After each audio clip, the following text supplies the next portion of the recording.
My name is Allison, 33 years old and a forensic accountant who spent her entire life balancing the books for a family that viewed me as nothing more than a human ATM. At our extravagant family Christmas party, I had just finished cooking the morning appetizers, setting up the garden decorations, and swiping my own credit card to pay the massive catering bill. Right before the main dinner, my father raised his glass in front of 40 wealthy neighbors and looked dead at me. "Now you are just a guest in this family," he announced, his voice dripping with condescension. "Do not overstep." My mother nodded in agreement. My younger sister looked away with a smug smile. I did not say a single word. I simply stood up, walked into the kitchen, and calmly took back every single thing they took for granted. Before I continue this story, let me know where you are watching from in the comments below. Hit like and subscribe if you have ever had to stand up to family members who underestimated your worth and abused your generosity. Growing up in a wealthy Connecticut suburb, maintaining appearances was the only religion my parents Richard and Patricia truly practiced. Our sprawling colonial home was a monument to their obsession with status. But behind closed doors, the financial reality was a fragile house of cards, and I was the one constantly expected to keep it from collapsing. I was the responsible older sister, the practical one who chose a stable career, investigating financial fraud, instead of relying on someone else. My sister Courtney, on the other hand, was the golden child. At 30 years old, she still played the role of the delicate princess who needed constant rescuing. When she married Jamal, a flashy but struggling real estate agent who spent more time posting luxury cars on social media than actually closing property deals, my parents treated him like royalty. The annual Christmas party was the absolute highlight of my parents' social calendar.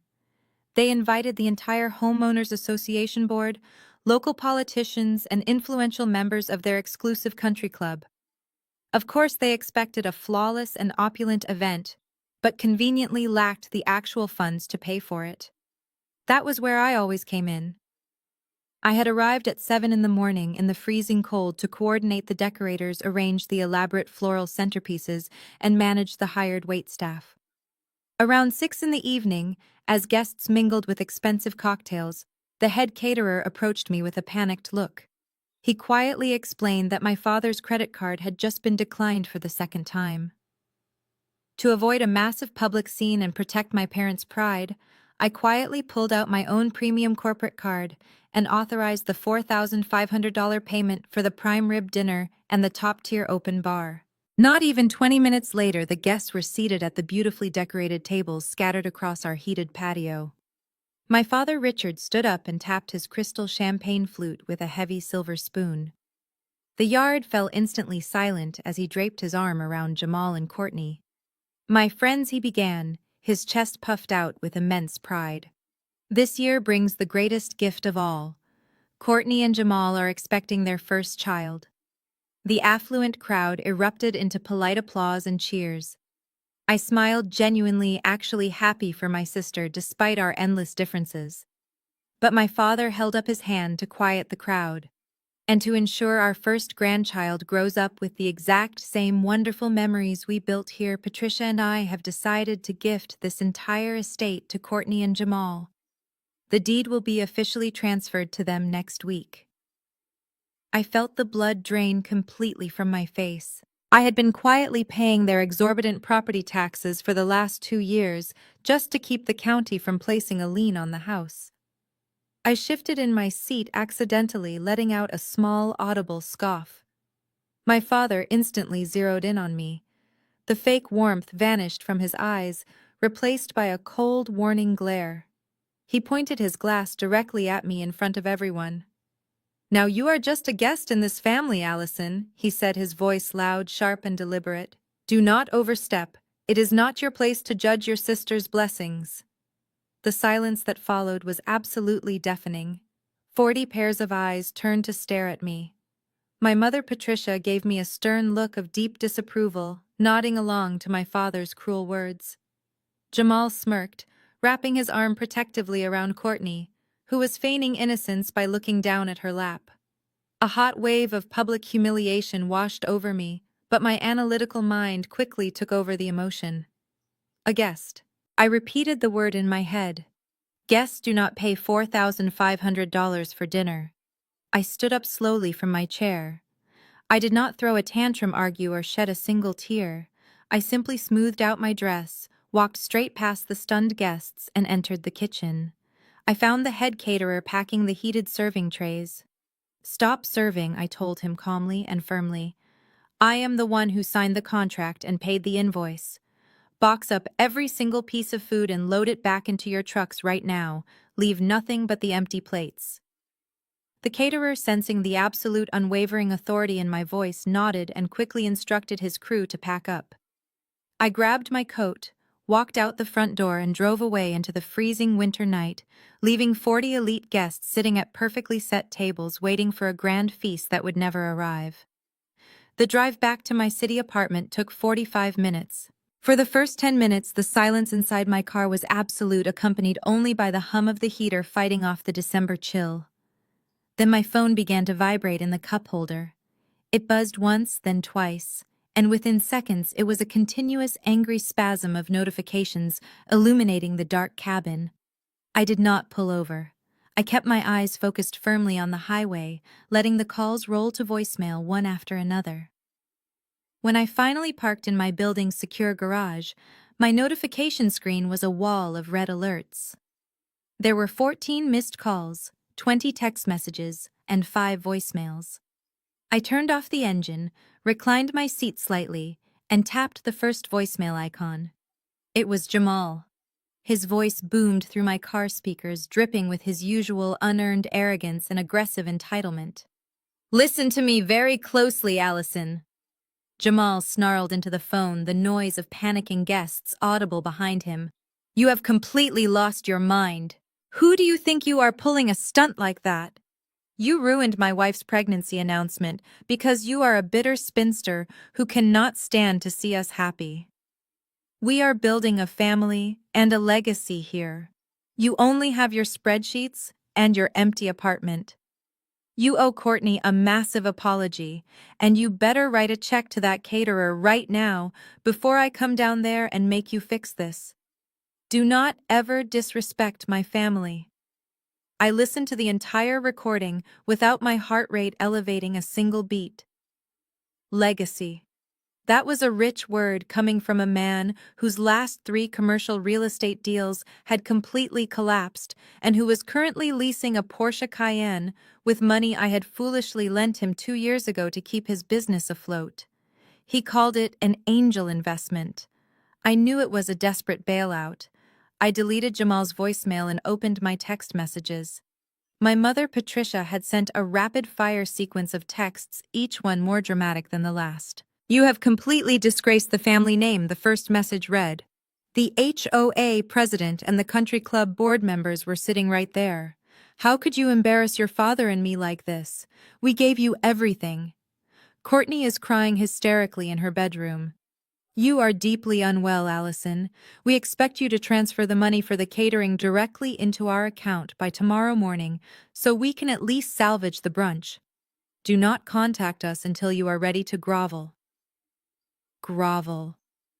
The sheer audacity of that word hung heavily in the air of my quiet car.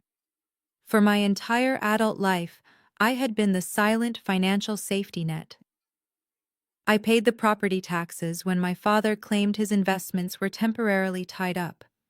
I covered the country club dues so my mother could maintain her social standing among the Connecticut elite. I even paid for Courtney's extravagant destination wedding in Mexico because Jamal insisted on a luxury aesthetic he absolutely could not afford. I had justified it all under the guise of being a good, supportive daughter. I was a forensic accountant who spent her days uncovering financial fraud for corporate clients, yet I had completely ignored the emotional extortion happening in my own family. No more. I did not text my mother back. I did not call Jamal to defend myself against his ridiculous insults. Instead, I opened my banking application on my phone. The biometric scan verified my identity and my financial dashboard loaded instantly. I navigated straight to the authorized users section of my primary platinum credit card. 3 years ago, my parents had convinced me to issue them a card tied to my account for absolute emergencies only. My father claimed it was just for peace of mind regarding medical expenses as they got older. Over the past 6 months, those absolute emergencies had somehow included a $4,000 golf simulator for the basement routine, Botox appointments for Patricia, and ironically, the very designer maternity clothes Courtney was currently wearing. They were living a six-figure lifestyle on my dime, while treating me like an annoying servant they could dismiss at will. I stared at the screen, specifically targeting the button labeled Manage Authorized Users. My thumb hovered over my parents' names. There was a brief flicker of conditioned guilt, a lingering ghost of the dutiful daughter they had trained me to be. But then I heard my father's voice echoing in my head. Now you are just a guest in this family. Do not overstep. He was absolutely right. Guests do not fund the lavish lifestyles of their hosts. I pressed the button. I revoked my father's access. I revoked my mother's access. A green checkmark appeared on the screen, confirming the cards had been permanently deactivated. I felt an immediate rushing sense of lightness. It was the absolute cleanest financial cut I had ever made in my life. I locked my phone, stepped out of my car, and walked confidently toward the elevator. Let them try to buy their way out of their own mess tomorrow. Tuesday morning arrived with a bitter chill covering the city windows. I was sitting at my kitchen island, sipping my black coffee, and reviewing a complex corporate embezzlement file when the heavy oak door of my apartment suddenly rattled under violent pounding. The aggressive knocking echoed loudly through my quiet living room. I glanced at the security monitor mounted on the wall. Standing in the hallway were my father Richard and my brother-in-law Jamal, glaring at my door. They had somehow bypassed the lobby concierge, likely by tailgating another resident into the secure elevator. Jamal slammed his fist against the wood again. "Open the door right now, Allison," he shouted, his voice muffled but furious. "We know you are in there. Do not play games with us." I set my coffee mug down. I did not feel fear, only a profound sense of exhaustion washing over me. I walked over to the console table, picked up a single sheet of paper I had printed the night before, and unbolted the deadbolt. I opened the door just a few inches, leaving the heavy brass chain securely fastened. My father immediately pushed his hand against the doorframe, trying to force it wider. "Allison, this childish temper tantrum ends right now," he demanded, using the exact same authoritative tone he used to scold me when I was a teenager. "You humiliated us on Christmas, and now you have frozen the family emergency card. Your mother was publicly embarrassed at the spa this morning when her payment declined. Turn the account back on immediately, or there will be serious consequences." Jamal shoved his way past my father, his face flushed. "Forget the stupid spa," Jamal snapped, pointing a finger at my face through the narrow opening. "Courtney is at home having a panic attack because the interior designer for the nursery needs the deposit today. You are going to unfreeze that account right now, and you are going to write us a check for $10,000 to cover the baby room and the catering mess you caused. You owe my wife that much after the humiliating stunt you pulled at the party." I looked at Jamal, studying his expensive designer coat and the gold watch flashing on his wrist. Then I looked at my father, whose face was turning purple from righteous indignation. They honestly believed they could just bully me into compliance. They thought the old Allison, the obedient ATM machine, would just cry apologize and hand over the cash to keep the peace. Instead of answering, I slid the single piece of paper through the crack in the door. Jamal snatched it aggressively. It was a formal bank confirmation letter stating that the authorized user accounts under the names Richard and Patricia had been permanently closed. "What is this?" my father demanded, trying to read the paper over Jamal's shoulder. "That is your reality check," I said, my voice steady and cold. "The account is not frozen. It is permanently canceled. There will be no more spa days on my dime. There will be no $10,000 checks for a nursery. And there will certainly be no more funding your ridiculous charades." Jamal crumpled the paper in his fist. "Are you out of your mind?" he yelled. We are family. You have millions sitting in your accounts. 10 grand is absolutely nothing to you. We desperately need that money, Allison. I have massive business deals closing next month, but I need liquid cash right now. I let out a harsh, humorless laugh. Business deals, Jamal? You mean like the supposed commercial property venture you pitched me 2 years ago? I leaned closer to the crack in the door, staring directly into his eyes. Let us talk about liquid cash. How about the $50,000 I gave you to keep your real estate empire afloat? I know exactly where every single penny of that money went. It went straight to the down payment and the monthly lease on that Porsche Cayenne you parked downstairs. You are driving a car paid for by my retirement fund. Do not ever stand in front of my door and demand another cent from me ever again. Jamal's jaw dropped. My father opened his mouth to intervene, but I held up my hand to stop him. You told me I was just a guest, Dad? I said, looking right at him. Well, guests do not pay for the host's bad financial decisions. Now you have exactly 60 seconds to leave my floor. I pulled my cell phone from my pocket and dialed the front desk. Yes, security, I said loudly enough for them to hear. I have 2 men trespassing on the 14th floor right now. They bypassed the front desk and are currently harassing me at my door. Please send the guards up immediately to escort them off the premises. If they refuse to leave, call the police. My father looked at me like a stranger. You are destroying this family over money, he spat. No, I replied calmly. I am just cutting off your funding. I shut the door firmly and slid the deadbolt back into place. Through the heavy wood, I heard Jamal cursing loudly and my father pacing the hallway. 2 minutes later, I heard the security guards demanding they leave. I stood quietly by the door until the hallway was completely silent again. I walked back to my kitchen and went back to work. By noon, the adrenaline from the morning confrontation had faded, replaced by the quiet rhythm of my forensic accounting analysis. I was tracing a shell corporation's hidden assets when my cell phone screen lit up. Then it lit up again, and again. It was a relentless cascade of Facebook notifications and text messages from extended family members who rarely bothered to contact me unless they needed free tax advice. I unlocked the phone screen. Right at the very top of my feed was a massive multi-paragraph post from my mother, Patricia. She had tagged 20 different relatives, framing the narrative exactly how she wanted it. The post was a masterclass in emotional manipulation. It breaks my heart to write this. Her post began accompanied by a black and white photo of our family from 10 years ago. As parents, Richard and I sacrificed everything to give our daughters a beautiful life. But yesterday, on the holy day of Christmas, we experienced the ultimate betrayal. Our oldest daughter, who has been blessed with immense financial wealth, decided to abandon her aging parents and her pregnant sister. She threw a tantrum over a simple misunderstanding, canceled our holiday dinner, and left us humiliated in front of our dearest friends. Worse, she has now cut off all financial support that she promised to provide for her elderly father's medical emergencies. Money truly changes people. Pray for our family, especially for poor Courtney, who is suffering terrible distress during her high-risk pregnancy. Beneath the post, the comments section was an absolute war zone of manufactured outrage. Aunt Susan wrote that she was disgusted by my greed. Uncle David commented that I should be ashamed of myself for disrespecting my parents.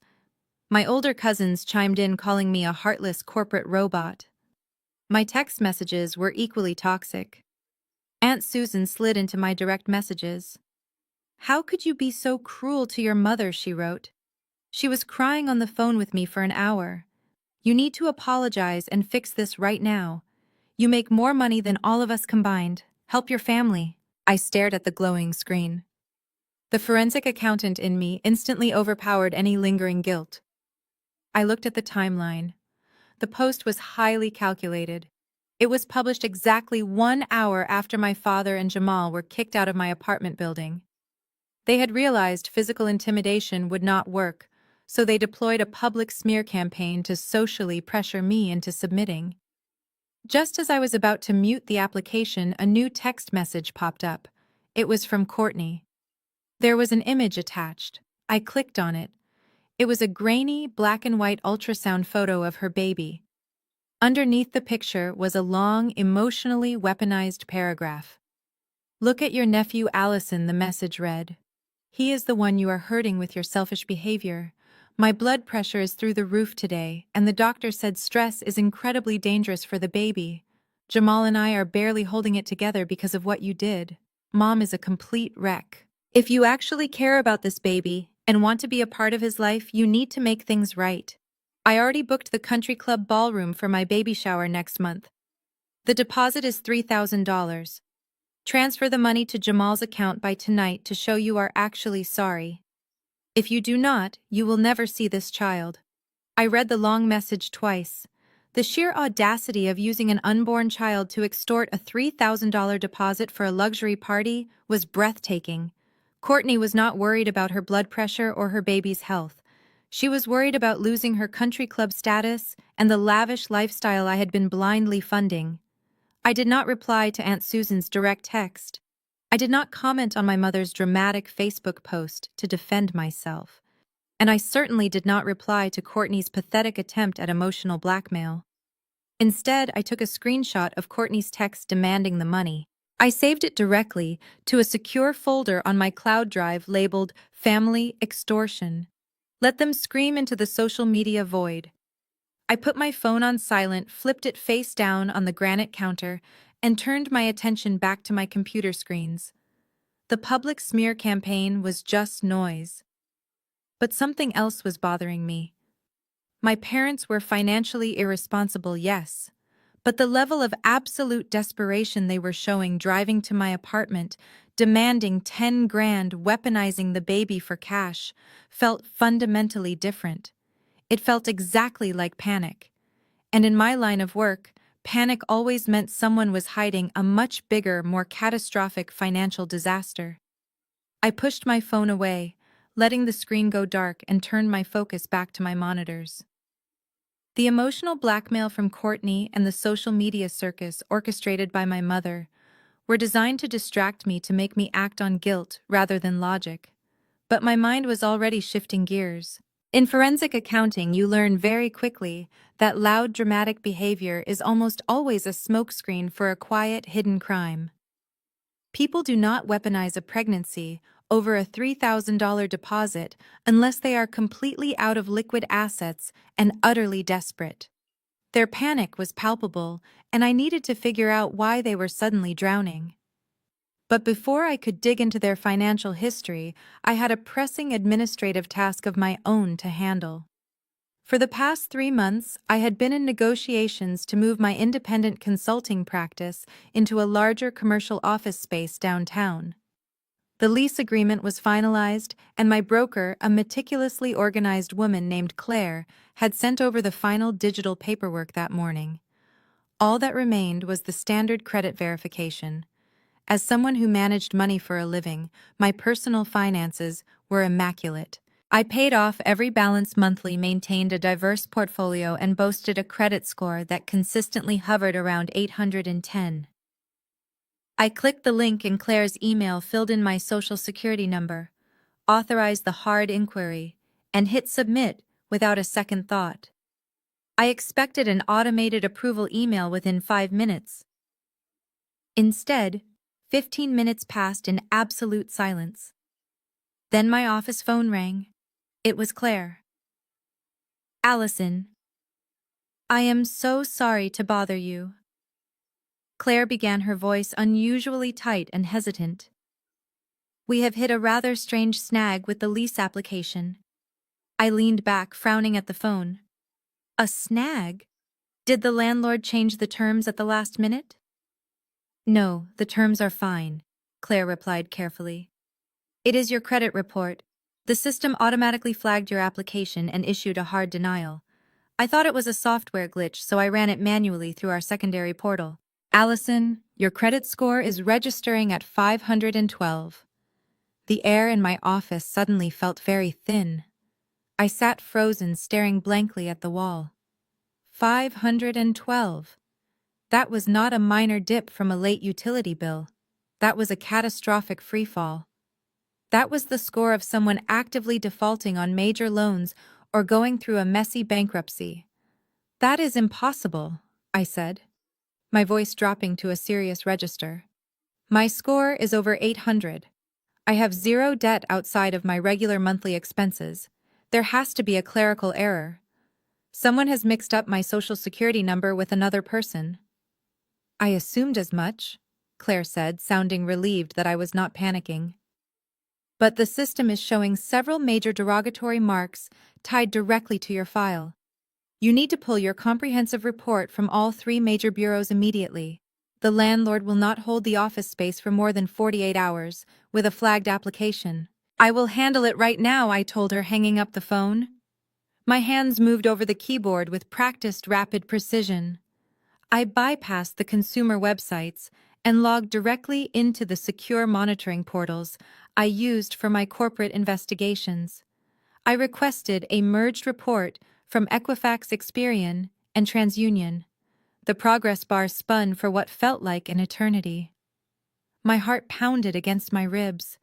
I had spent my entire career tracking down stolen funds and exposing corporate embezzlers, but nothing prepares you for the visceral shock of seeing your own financial identity compromised. The screen flashed, and the detailed multi-page report loaded. My eyes immediately dropped to the summary section. My breath hitched. There it was, displayed in stark red numbers across all 3 bureaus. My score was obliterated. I scrolled down to the detailed account history, expecting to see a stolen credit card or a fraudulent auto loan.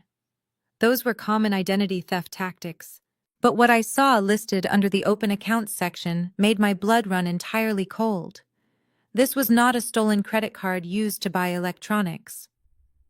This was a massive, life-altering liability.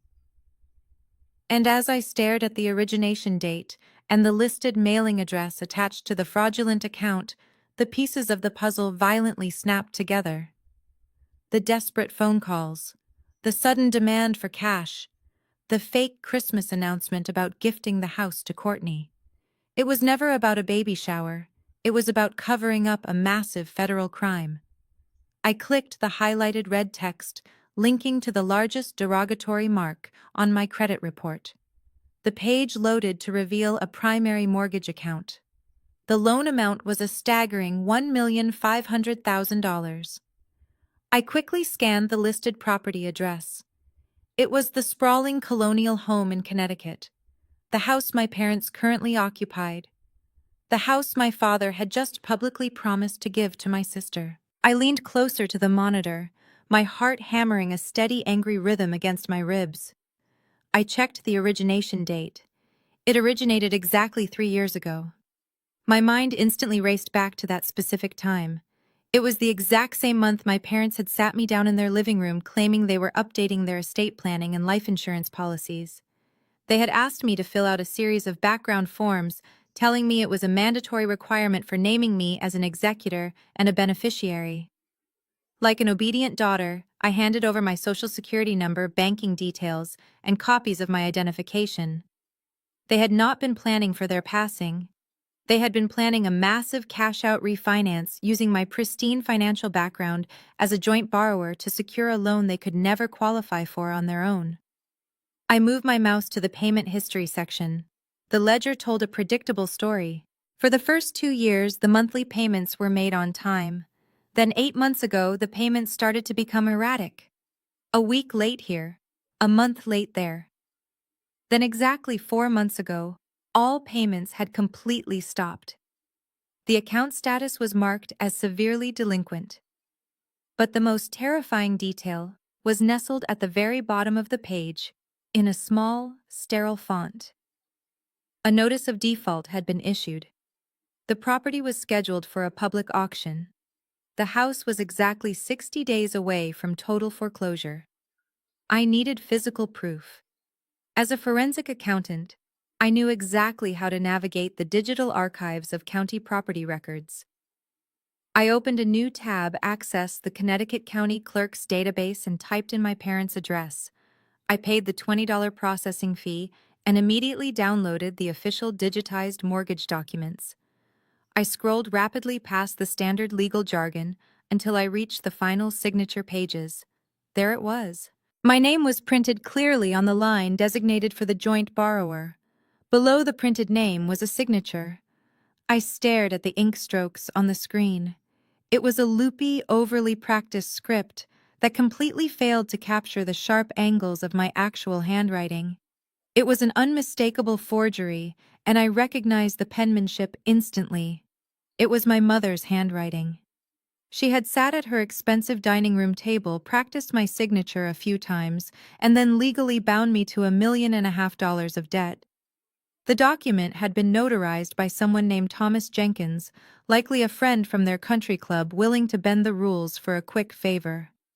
The sheer scale of the betrayal washed over me, replacing my initial shock with a freezing, calculated clarity. My parents had stolen my identity. The people who raised me had committed felony wire fraud and identity theft.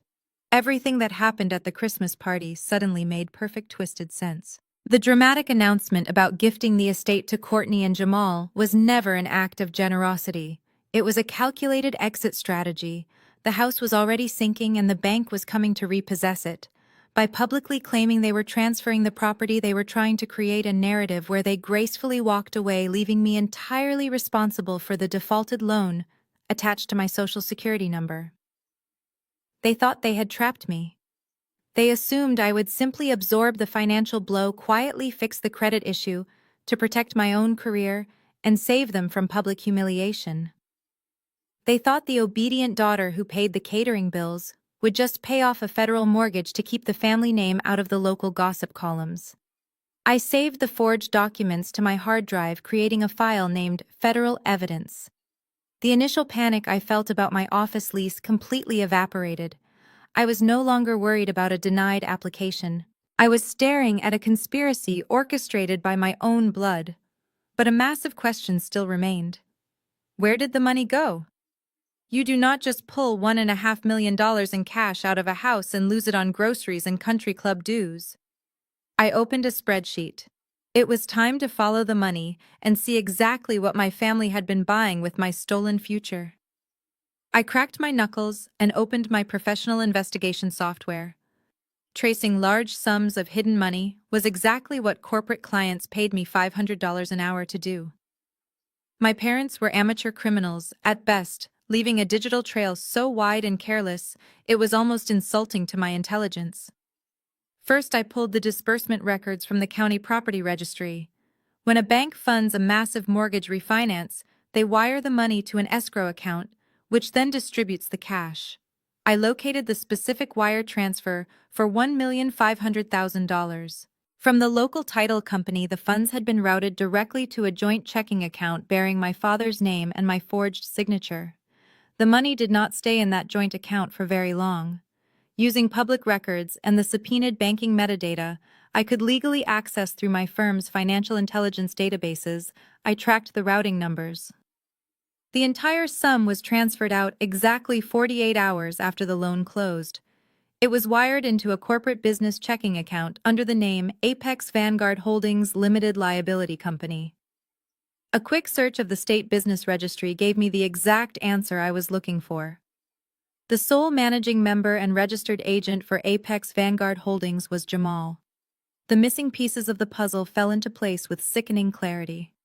3 years ago, Jamal had relentlessly pitched a grand vision of becoming a commercial real estate mogul to anyone who would listen. He claimed he had exclusive access to dilapidated strip malls that he was going to magically flip into high-end retail spaces. He just needed the initial capital to get started. My father, desperate to prove his son-in-law was a financial genius and blinded by the promise of massive returns, had eagerly agreed to fund it. But my parents were essentially broke, living entirely on maxed-out credit cards and the remaining equity of their home.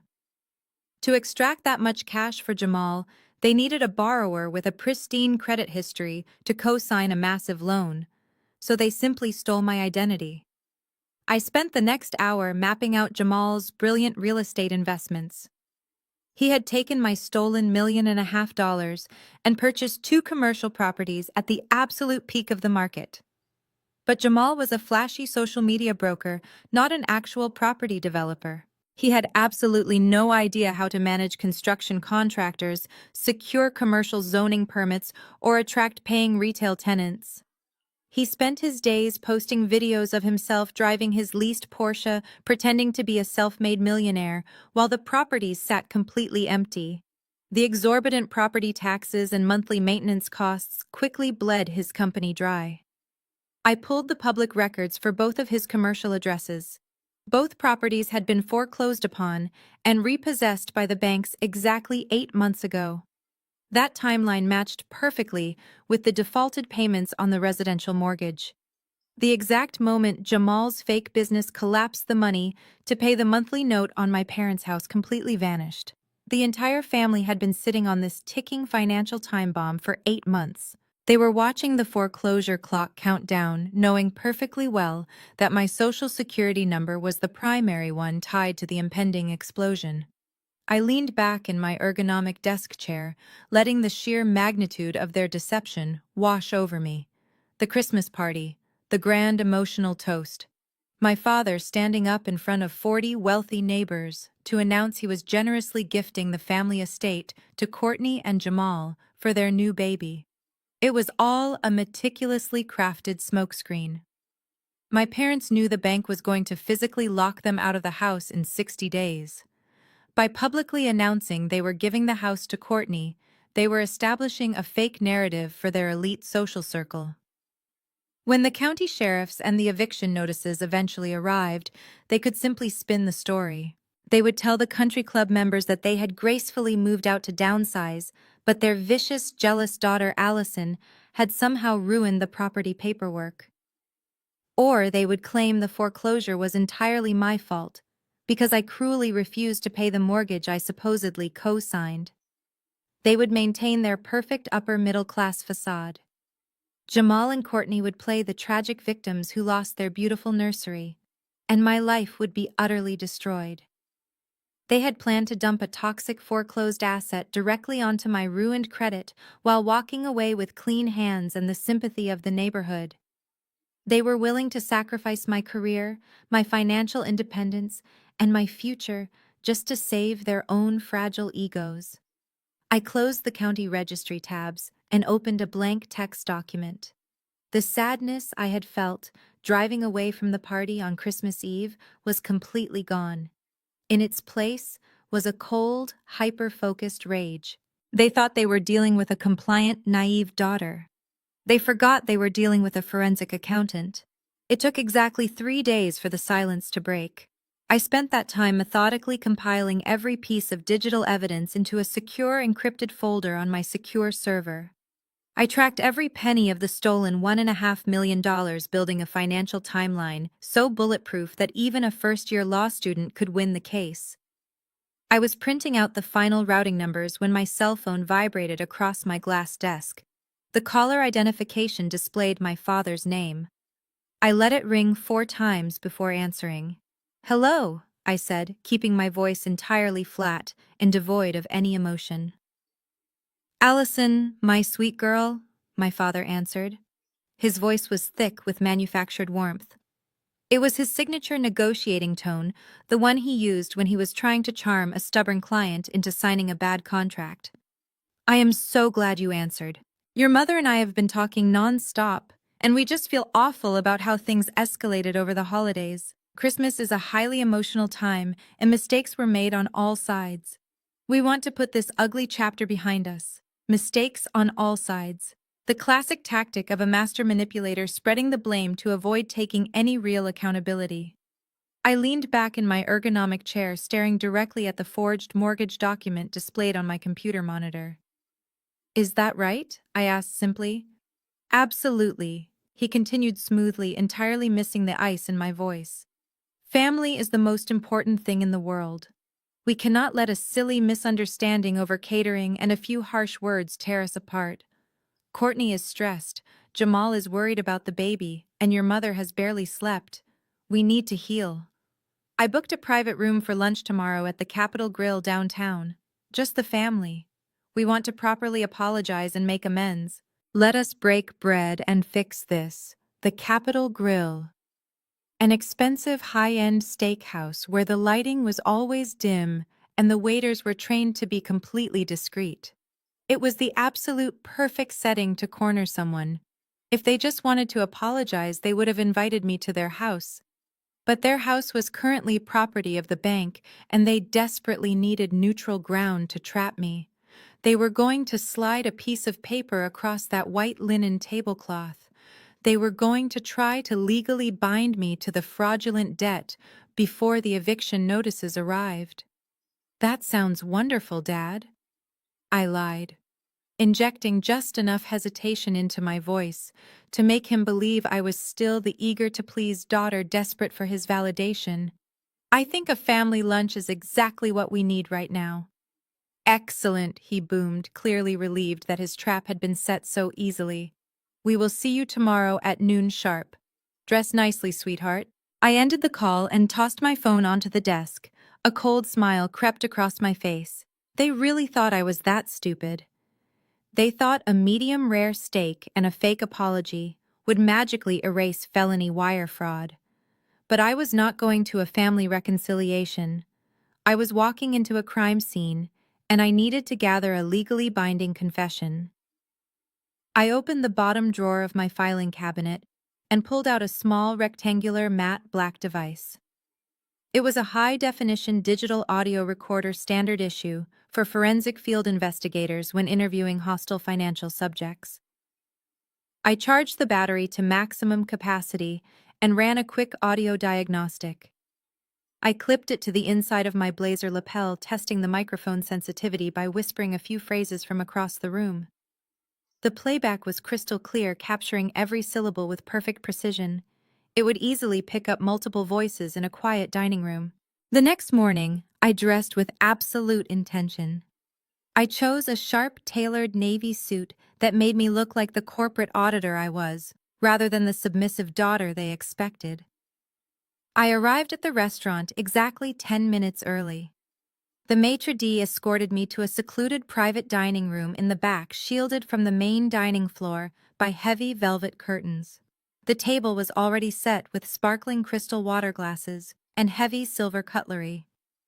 I took a seat facing the entrance, positioning myself in the power position of the room. I reached inside my jacket and pressed the tactile record button on the concealed device. A tiny vibration confirmed it was actively capturing audio. I smoothed my napkin over my lap and took a slow sip of ice water. My heart rate was incredibly steady. I was no longer the scapegoat of this family. I was the executioner of their financial facade, and they were about to hand me the final nail for their own coffins. The heavy mahogany door creaked open and my parents walked in, followed closely by Courtney and Jamal. The performance was about to begin. They took their seats around the heavy oak table. My mother, Patricia, immediately reached out to squeeze my hand, her face arranged in a mask of maternal concern. Allison, sweetheart, she cooed, her diamond rings cold against my skin. We are just so thrilled you agreed to meet us. The holidays were a complete disaster, and we simply hate being at odds with you. I gently but firmly pulled my hand away, resting it on my lap near the hidden microphone. It is good to see you all, I said, maintaining a neutral, pleasant expression. Jamal and Courtney sat across from me. Jamal looked unusually tense, his eyes darting toward the thick leather menu, while Courtney rubbed her slightly rounded stomach, playing the role of the stressed, expectant mother to perfection. A waiter appeared, taking our drink orders and offering the lunch specials. My father ordered an expensive bottle of Cabernet Sauvignon, without looking at the price, a habit he clearly intended to maintain even while staring down the barrel of foreclosure. Once the waiter poured the wine and retreated behind the heavy velvet curtains, the atmosphere in the private room noticeably shifted. The forced smiles faded into expressions of serious, calculated business. My father cleared his throat, leaning forward and resting his elbows on the crisp, white tablecloth. Allison, he began, adopting his best paternal, authoritative tone. We have all done a lot of soul-searching over the past few days. We recognize that relying on your personal credit card was unfair. You are a successful woman, and you deserve your financial independence. We want to completely separate our finances moving forward, so this kind of ugly conflict never happens again. I took a slow sip of my ice water. That sounds like a very mature decision, Dad. How exactly do you plan to execute this separation? Jamal quickly reached into his tailored suit jacket and pulled out a thick, folded stack of legal paper. He smoothed it out on the table and slid it carefully across the linen until it rested right in front of my plate. This is a family trust agreement, Jamal explained, his voice slick and persuasive. My broker friends use these all the time to protect generational wealth. We want to place the Connecticut house and all associated financial liabilities into a formal trust. This document simply reorganizes the estate so that Courtney and I take over the daily management of the property for the baby while legally protecting you from any future tax burdens. It is a win for everyone. My mother nodded enthusiastically. It is just a formality, darling. We had our country club lawyer draft it up yesterday. If you just sign the last page, we can take it to the notary this afternoon and you will be completely free of our financial drama forever. We can go back to just being a happy family. I looked down at the document. The top page was indeed titled Family Trust Agreement in bold, authoritative letters. To an untrained eye, it looked like standard estate planning paperwork. But I was not an untrained eye. I spent 60 hours a week dissecting complex financial fraud. I picked up the stack of papers and deliberately flipped past the distracting summary pages, heading straight for the dense legal clauses buried in the middle. My eyes scanned the meticulously crafted paragraphs. There it was. Buried under Section 4, Subsection B was a clause completely unrelated to any family trust. It was a formal ratification of debt. The clause explicitly stated that the undersigned, which would be me, fully acknowledged, authorized and accepted sole responsibility for the $1,500,000 mortgage originated 3 years prior. Furthermore, it contained an indemnity clause effectively waiving my right to pursue any civil or criminal litigation against the CO signers regarding the origination of said loan. It was not a trust agreement. It was a get-out-of-jail-free card. If I signed this piece of paper, the forgery would be legally erased. I would be formally admitting that I willingly took out the loan and gave them the money. They would be entirely absolved of federal wire fraud and identity theft, and the bank would have full legal authorization to come after my personal assets when the house finally foreclosed. I kept my eyes glued to the paper, letting the silence stretch in the room. I could hear Jamal shifting nervously in his leather chair. My father took a large gulp of his red wine. They were watching me like vultures waiting for a wounded animal to finally stop breathing. I needed them to admit out loud what they had done. I needed the recording to be absolutely flawless. I took a deep breath and looked up. I looked up from the thick stack of papers and met my father's expectant gaze. I kept my facial expression completely blank, channeling the genuine confusion of someone who had just stumbled upon a minor administrative error. "Dad," I said slowly, tapping my index finger against the 4th page of the document. "I am reading through this section about the property liabilities. Why is my social security number listed on a primary mortgage origination from 3 years ago? I never signed any mortgage paperwork for the Connecticut house." My mother immediately let out a dramatic sigh, fluttering her hand in the air, as if I were being entirely unreasonable. "Oh, Allison, please do not start analyzing every single sentence like you are at the office. It is just standard legal boilerplate. The lawyer said we had to include it to make the trust valid." I ignored her and kept my eyes locked on my father. "It is not boilerplate, Mom. This clause explicitly states that I am the co-signer on a $1,500,000 loan." "Dad, I did not sign this. Who forged my signature?" The private dining room went dead silent. The faint clinking of silverware from the main restaurant filtered through the heavy velvet curtains. My father did not look ashamed or panicked. Instead, his face flushed with the familiar, arrogant annoyance he always displayed when I dared to question his authority. He set his wineglass down with a sharp clack against the table. We raised you, Allison. My father scoffed, his voice dripping with condescension.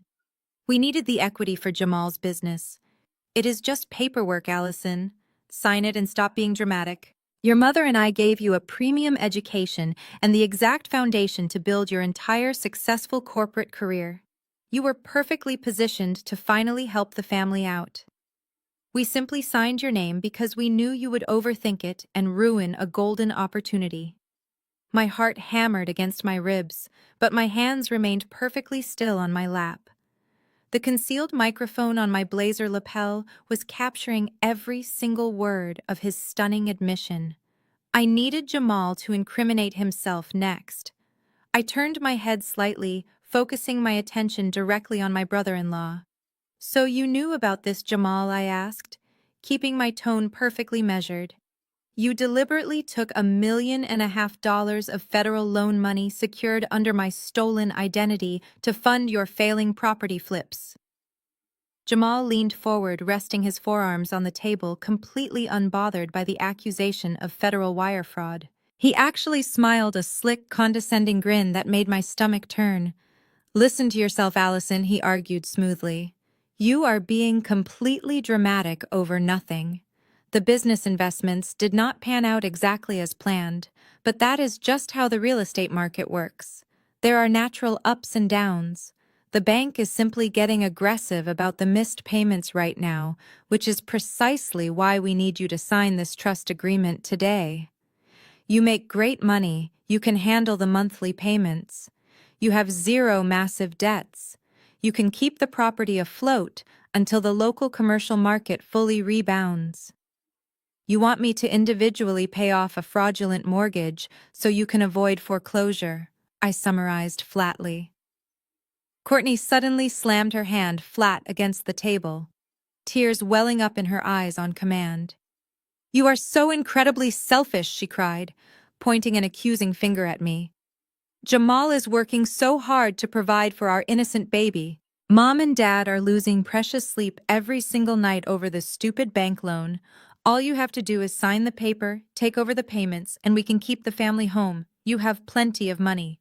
Why do you insist on constantly punishing us?"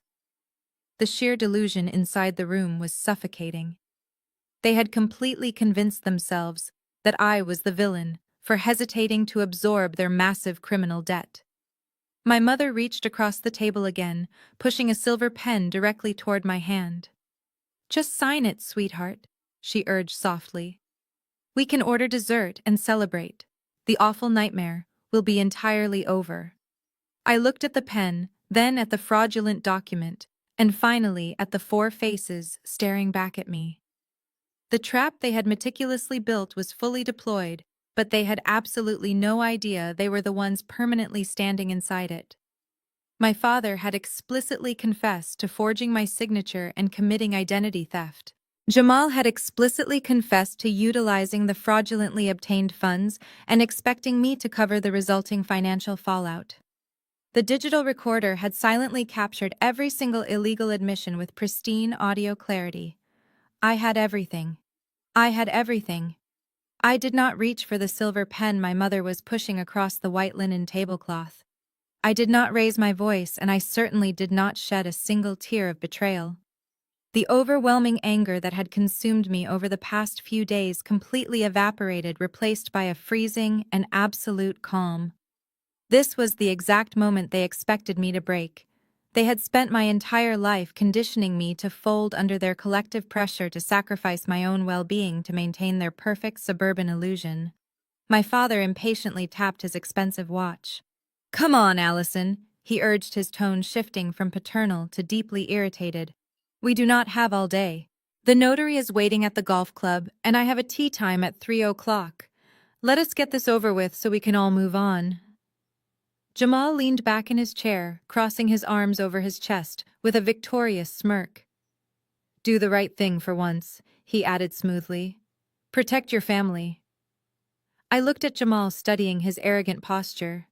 Then I looked at my sister Courtney, who was already browsing a designer maternity catalog on her phone, now that she assumed the financial crisis was averted. Finally, I locked eyes with my parents. They were not my family. They were financial parasites who had actively tried to destroy my future to fund their own delusions of grandeur. I slowly pushed my chair back. The wooden legs scraped loudly against the polished hardwood floor, breaking the tense silence of the private dining room. I stood up, smoothing the wrinkles from my navy suit jacket. "What are you doing?" my mother asked, her hand freezing in midair. "Sit down and sign the paperwork, Allison." I reached into my designer handbag. My father immediately sat up straighter, assuming I was reaching for my own trusted fountain pen. Instead, I pulled out my leather wallet. I retrieved a crisp $100 bill and tossed it casually onto the center of the table. It fluttered down, landing perfectly on top of the fraudulent family trust agreement. "What is this?" Jamal demanded, his smirk instantly vanishing.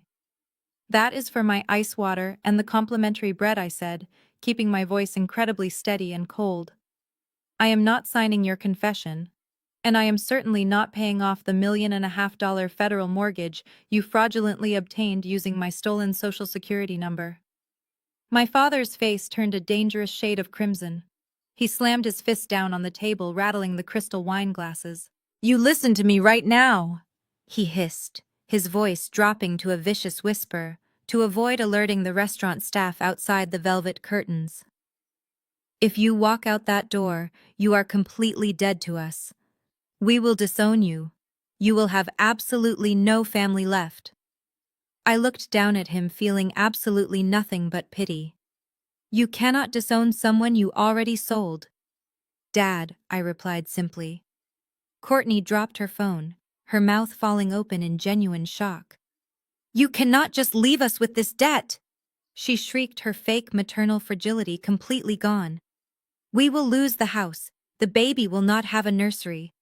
Then you better start packing boxes." "Courtney," I told her, my tone completely devoid of sympathy. "Because the bank is foreclosing in 60 days and I am not rescuing you." I turned my back on them and walked toward the exit. Behind me, the room erupted into total chaos. Jamal shouted curses. My mother started hyperventilating, and my father yelled my name with an aggressive fury I had never heard before. I paused right at the edge of the heavy velvet curtains and looked back over my shoulder. They were all standing now, panicked and furious, staring at the unsigned document and the single $100 bill. "You told everyone at the Christmas party that I was just a guest," I said, making sure my voice carried clearly over their shouting. "You should have let me just be a guest. Guests know exactly when it is time to leave." I pushed through the curtains and walked briskly through the main dining room. The ambient chatter and soft jazz music of the restaurant washed over me. I did not look back.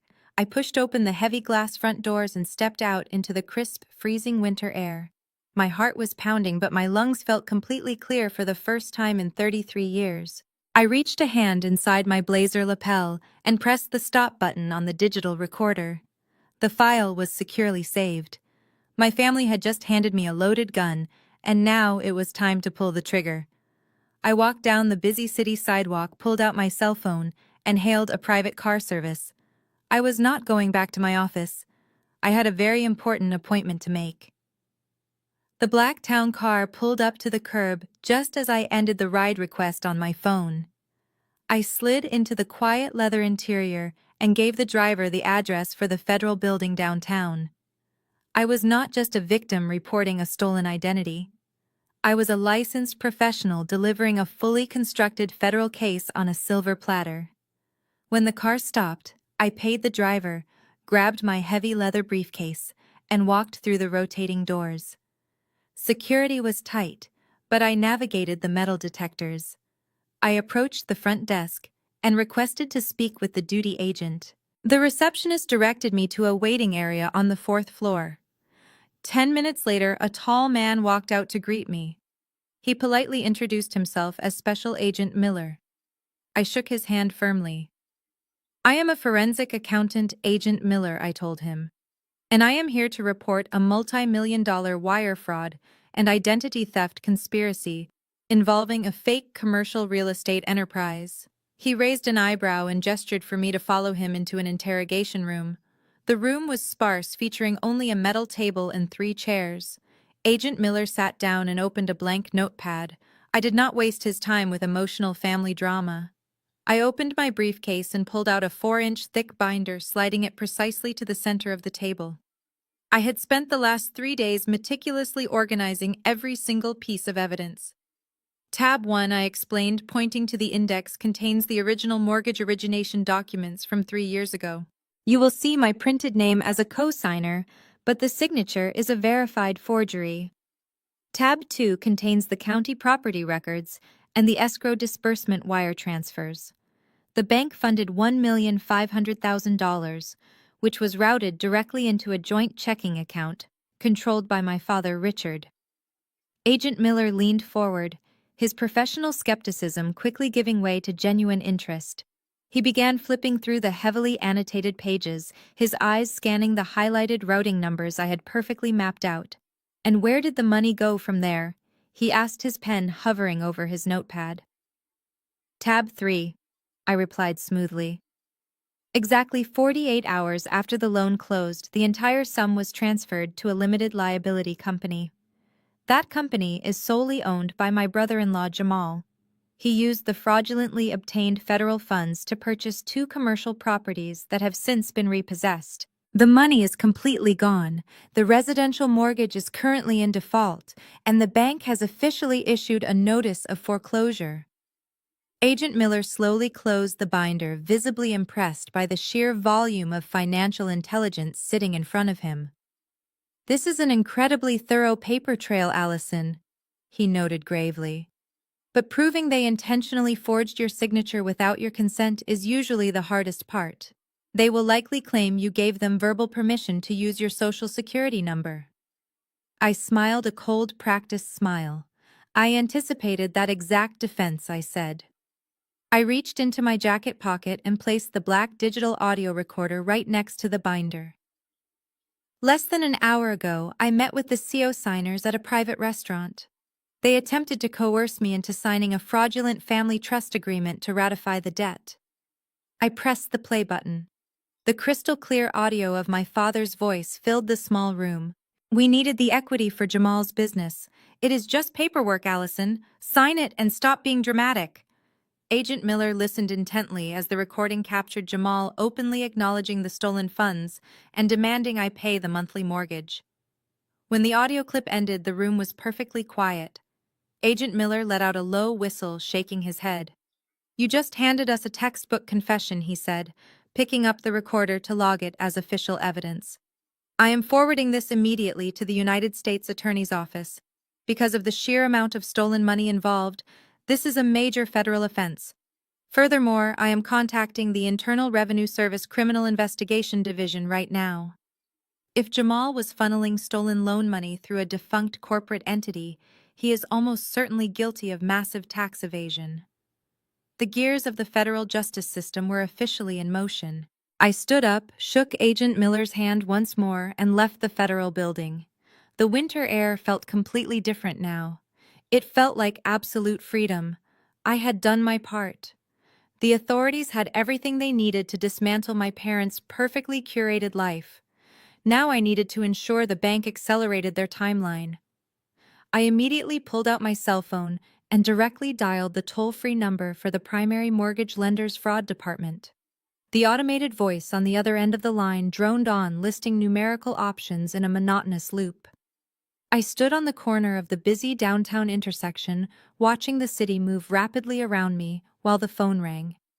The freezing wind whipped through the tall concrete corridors, but I felt entirely impervious to the cold. Finally, the automated system clicked over and a human voice answered. Good morning, National Trust Mortgage Fraud Division. This is Senior Investigator Harrison speaking. How can I help you today? I firmly gripped the phone, ready to deliver the final devastating blow. My name is Allison, I replied firmly, maintaining my professional corporate tone. I am calling to immediately report a fraudulent mortgage origination currently attached to my personal credit file. The massive loan number is tied directly to my social security number, but I never signed the closing documents. I just walked out of the federal field office and have an active criminal case number, along with a formal identity theft police report. Agent Harrison immediately dropped his standard customer service tone, replacing it with sharp professional urgency.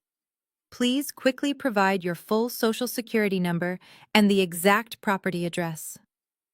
I recited the numbers clearly followed by the Connecticut address of my parents' sprawling colonial house. I heard the rapid, heavy clacking of a mechanical keyboard through the receiver. When he spoke again, his voice was tight with tension. I see the account, Allison. See the account. This is a $1,500,000 residential loan currently in severe default. You are listed as the primary co-signer alongside a Richard. Richard is my father, I explained smoothly, walking slowly down the pavement. 3 years ago, he and my mother used my personal information to secure this massive fraudulent bank loan. They did this without my knowledge or consent. They forged my signature on the closing documents to completely bypass your income verification protocols. The notary involved was likely compromised by them. I have already submitted a full forensic accounting portfolio to the federal authorities, and the Criminal Investigation Division is actively involved. I can email you the case numbers, the police report, and a high-resolution digital copy of the forged signature analysis right now. Please do so immediately, Agent Harrison said, providing me with a secure direct email address. I quickly opened my encrypted personal cloud drive application. I attached the necessary files and hit send. I stayed on the line as he received the documents. The silence stretched for 3 long minutes while he reviewed the case numbers and compared my actual digital signature from my submitted driver license to the loopy, inaccurate forgery on the mortgage contract. This is highly irregular, he finally murmured, sounding genuinely shocked. The forgery is glaringly obvious when you compare the two directly. With these federal case numbers and the official police report, I have the authority to act immediately on behalf of the bank to protect our compromised financial assets. We take identity theft involving massive federal loans extremely seriously. What exactly happens next then, I asked, leaning against a cold brick building. First, I am completely severing your social security number from this account, Agent Harrison stated with absolute certainty. You will receive a formal clearance letter via email within the hour. I am contacting the credit bureaus directly on our priority line. Your credit score will be restored to its original standing by tomorrow morning. You are entirely cleared of this $1,500,000 liability. A massive invisible weight completely lifted off my tired shoulders. The suffocating dread I had felt completely evaporated. Thank you, I said. But what happens to the property and the primary borrower now? Agent Harrison let out a sharp breath. Standard foreclosure proceedings require a 60-day grace period before an eviction can be legally enforced. However, because this loan was obtained through verified wire fraud and identity theft, the standard grace period is completely voided. This is no longer a simple delinquent account. It is an active crime scene involving stolen bank funds. I am accelerating the foreclosure process immediately. We are issuing an immediate official notice of default. What does that mean for the current occupants, I asked, wanting to hear the absolute confirmation. It means the bank is taking full legal ownership of the property today, he explained coldly. We will be dispatching local law enforcement to serve the eviction notice. They will have practically zero time to vacate the premises. Richard is now solely responsible for the fraudulent debt, and our legal department will be cooperating fully with the federal prosecutors. You did the right thing by calling us immediately, Allison. I thanked him for his incredibly swift action and ended the long, secure phone call. After ending the secure call with Agent Harrison, I walked 3 blocks down the street to the county courthouse. Using the audio recording from the restaurant specifically, the parts where my father and Jamal made direct threats regarding my safety, I filed for an emergency ex parte restraining order. Given the active federal investigation numbers I provided, the judge signed the temporary order without hesitation. Jamal and my father were now legally barred from coming within 500 feet of me or my workplace. I paid the fee, tucked the documents into my briefcase, and finally went home. It was the best sleep I had experienced in years. The federal government moves slowly on most days, but the Criminal Investigation Division of the Internal Revenue Service strikes like lightning when massive wire fraud is involved. By 9 the following morning, I was sitting at my desk reviewing an audit. I knew exactly what was happening across town. The IRS would have initiated a sweeping asset freeze on any bank accounts linked to Jamal or his fraudulent shell company. They locked down funds first to prevent criminals from moving stolen money offshore. At 10:15, my office phone rang. It was the front desk receptionist sounding alarmed. "Allison, there is a man in the lobby demanding to see you," she said, her voice shaking. "He bypassed the security turnstiles and is refusing to leave." I calmly locked my computer screen and dialed building security.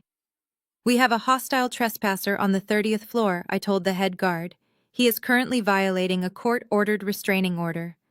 Please dispatch local law enforcement immediately." I walked out of my office toward the main reception area. Jamal was standing in the center of the pristine marble lobby, looking completely unhinged. His expensive tailored suit was wrinkled, and sweat beaded heavily on his forehead. The polished, arrogant real estate broker I had seen at the restaurant was gone. In his place stood a desperate, cornered man watching his fake empire crumble. Allison Jamal screamed the second he saw me. My colleagues poked their heads out of their offices. "You vindictive monster! You called the federal government on me. My business accounts are completely frozen. My personal checking accounts are locked. I went to buy coffee this morning and my debit card was declined. The bank teller told me the IRS flagged my entire portfolio for criminal tax evasion." I stood silently behind the curved wooden reception desk. Jamal took a heavy step forward, his fists clenched tightly at his sides. "Fix this right now," he demanded, his voice cracking with panic. "Tell them it was a misunderstanding. You are destroying my life. Courtney is at home sobbing because we cannot even access our grocery money. How can you take food out of the mouth of your unborn nephew?" His attempt to weaponize the baby again fell entirely flat. I did not flinch at his aggressive posturing. I looked at the receptionist, then back at Jamal. "I did not freeze your accounts, Jamal," I replied, my voice echoing clearly in the quiet lobby. "The consequences of committing felony wire fraud froze your accounts. And as for my nephew, he deserves parents who do not steal millions of dollars to fund their own delusions." Before Jamal could shout another string of insults, the ding of the lobby elevator echoed through the room. The steel doors slid open, revealing 3 uniformed city police officers, accompanied by 2 building security guards. The officers stepped out quickly, their hands resting cautiously on their duty belts. "Ma'am, did you call about a trespasser?" the lead officer asked. "Yes, officer," I answered smoothly. "That man is Jamal. He is currently violating an active emergency restraining order I filed yesterday afternoon." I stepped around the desk and handed the officer my certified copy of the court document. Jamal turned pale. "Restraining order," he stammered, taking a step back as the officers quickly surrounded him. "We are just having a family dispute. I am not a criminal." The lead officer reviewed the signed document before nodding to his partner. "Turn around and place your hands behind your back," the officer commanded, stepping into Jamal's personal space. "You cannot arrest me." Jamal yelled, his panic elevating as the officer forcefully grabbed his wrist. "I have high-profile clients. I am a respected business owner. Allison, tell them to stop." The metallic click of the heavy steel handcuffs snapping shut was the only answer he received. The police officer recited his Miranda rights as they marched him toward the waiting elevator. Jamal craned his neck, locking eyes with me one last time, his expression a mix of absolute terror and disbelief. The elevator doors slid shut, cutting off his frantic screaming. The lobby fell completely silent. I thanked the receptionist, turned around, and went right back to work. The elevator doors had barely closed before the office rumor mill started churning. I walked calmly back to my desk, ignoring the wide eyes and whispered conversations of my colleagues. In the world of corporate finance, witnessing a federal arrest in the lobby was front-page news. But I did not have the luxury of entertaining their curiosity.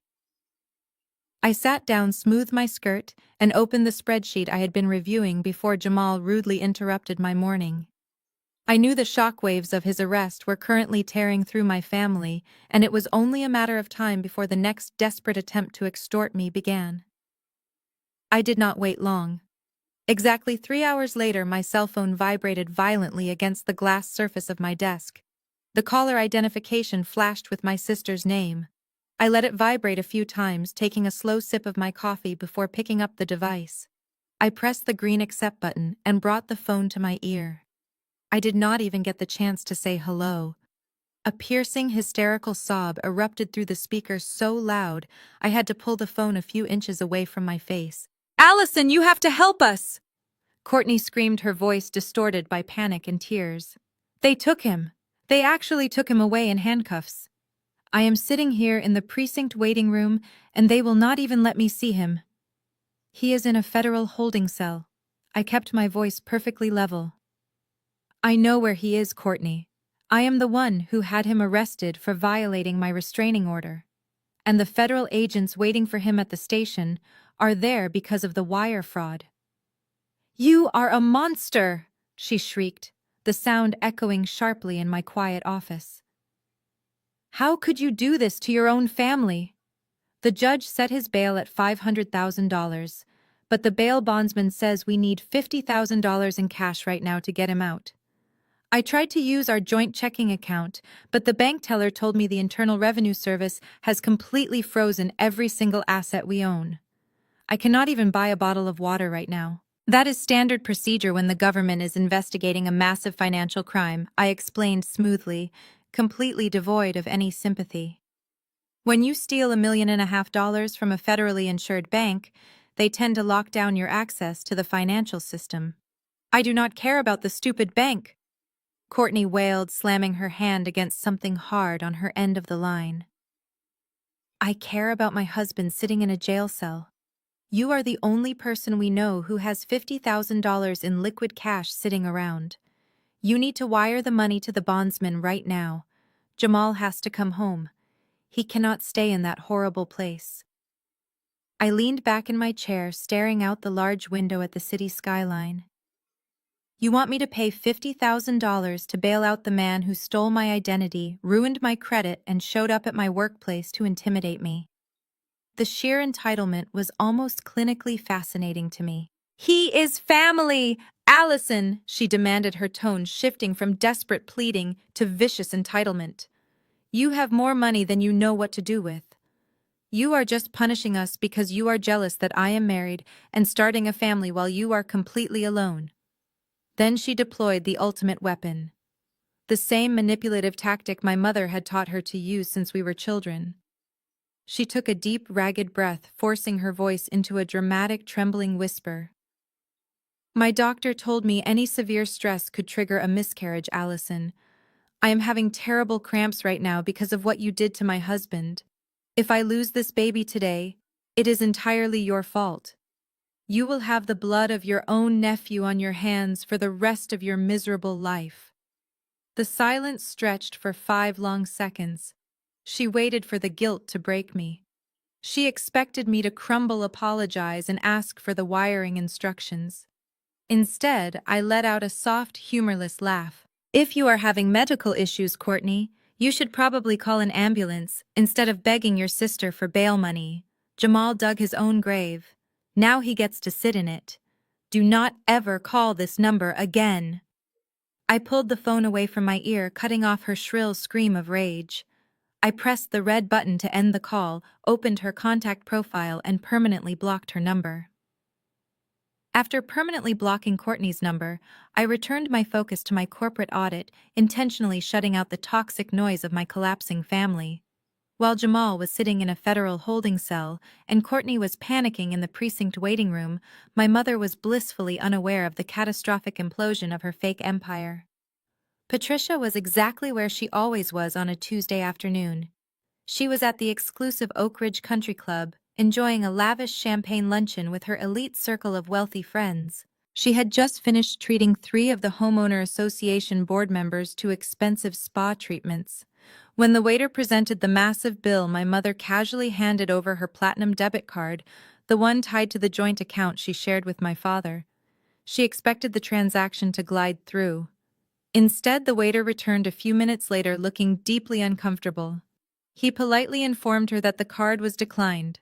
Assuming it was a bank error, she handed him a backup credit card. Declined. She tried a third. Declined. The IRS asset freeze was absolute and completely unforgiving. Humiliated in front of her high society friends, Patricia was forced to make an excuse and leave the bill unpaid. She immediately called my father, who was ignoring his phone as the federal reality crashed down upon him. Unable to reach him, she drove directly to her local bank branch, only to be informed by a terrified branch manager that every single account under her name had been frozen by federal order. The realization finally hit her. The credit cards were dead, the cash was gone, the facade was officially over, and she knew exactly who had pulled the plug. I had recently moved into a luxury ground-floor townhouse in a quiet, affluent neighborhood. It featured a small, beautifully landscaped front courtyard decorated with heavy bronze garden statues and manicured hedges. At exactly 3 o'clock in the afternoon, the tranquility of my street was violently shattered. I was sitting at my home office desk when I heard the screech of tires outside. I looked out the window and saw my mother's Mercedes SUV parked diagonally across my driveway. Patricia stepped out of the vehicle and I barely recognized her. The poised, perfectly manicured society woman was completely gone. Her designer silk blouse was wrinkled, and her face was contorted into a mask of pure, unadulterated rage. She stormed through my wrought iron front gate and stomped right into my courtyard. "Allison!" She screamed at the top of her lungs, her voice echoing down the pristine street. "Get out here right now!" I did not open the door. I simply stood behind the reinforced glass of my living room window, watching her unravel. When I did not immediately answer, she snapped. She bent down and grabbed a heavy bronze lawn ornament shaped like a resting fawn. With a shocking amount of manic strength, she hurled the metal statue directly at my solid oak front door. The heavy thud resonated through the entire house. She grabbed a heavy ceramic planter, next smashing it against the brick siding, sending soil and shattered pottery flying everywhere. "You are a monster!" Patricia shrieked, entirely abandoning her precious social etiquette. "You ruined your sister. You froze our money. We gave you life, and this is how you repay us. You ungrateful little girl. Open this door before I break it down." She picked up another garden ornament, a heavy stone sundial, and threw it wildly toward my window. Across the street, my wealthy neighbors were stepping out onto their porches, pulling out their smartphones to record the spectacle. Patricia did not care. She was completely blinded by her loss of control. I picked up my phone and dialed the local police precinct. I calmly reported a violent individual destroying property at my address. Within 4 minutes, the wail of police sirens pierced the air. 2 squad cars swerved onto the street, their red and blue lights flashing brightly. Patricia froze, dropping a decorative garden lantern as 3 police officers exited their vehicles and ordered her to step away from the house. She immediately tried to pivot back to her fake country club persona. "Officers, there is a misunderstanding," she gasped. "I am her mother." The officers were not impressed by her designer clothes. They saw the smashed pottery, the dented oak door, and the scattered lawn ornaments. "Ma'am, place your hands behind your back," the commanding officer ordered. Patricia began to sob hysterically, begging them not to arrest her, pleading that she was a respected member of the community. Right in front of a dozen recording neighbors, my mother was forcefully handcuffed, read her rights, and shoved into the waiting police cruiser. Her perfect upper-class facade was permanently shattered. While my mother was sitting in a police cruiser being transported for booking, my father was entirely oblivious to the collapse of his life. Richard was exactly where he spent every Tuesday afternoon. He was on the 18th hole of the Oak Ridge Country Club Championship golf course, surrounded by 3 of his wealthiest friends. He was likely boasting about his fictional real estate empire or bragging about the massive house he was gifting his daughter. He lived entirely in his meticulously constructed fantasy world. But the federal government does not care about your golf handicap at all. At exactly 4 o'clock, the tranquility of the perfectly manicured putting green was interrupted. Two men wearing dark conservative suits and carrying matching leather briefcases bypassed clubhouse security and walked directly onto the grass. They did not wait for my father to finish his putt. They walked right up to his golf cart. Richard, the taller agent, asked, his voice carrying clearly over the afternoon breeze. My father looked up, highly annoyed by the interruption. "Yes, I am Richard," he snapped, leaning on his putter. "Who are you, and how did you get past the front gate? This is a private club." The agent pulled out a gold badge, flashing it so everyone could see. "I am Special Agent Miller with the Federal Bureau of Investigation.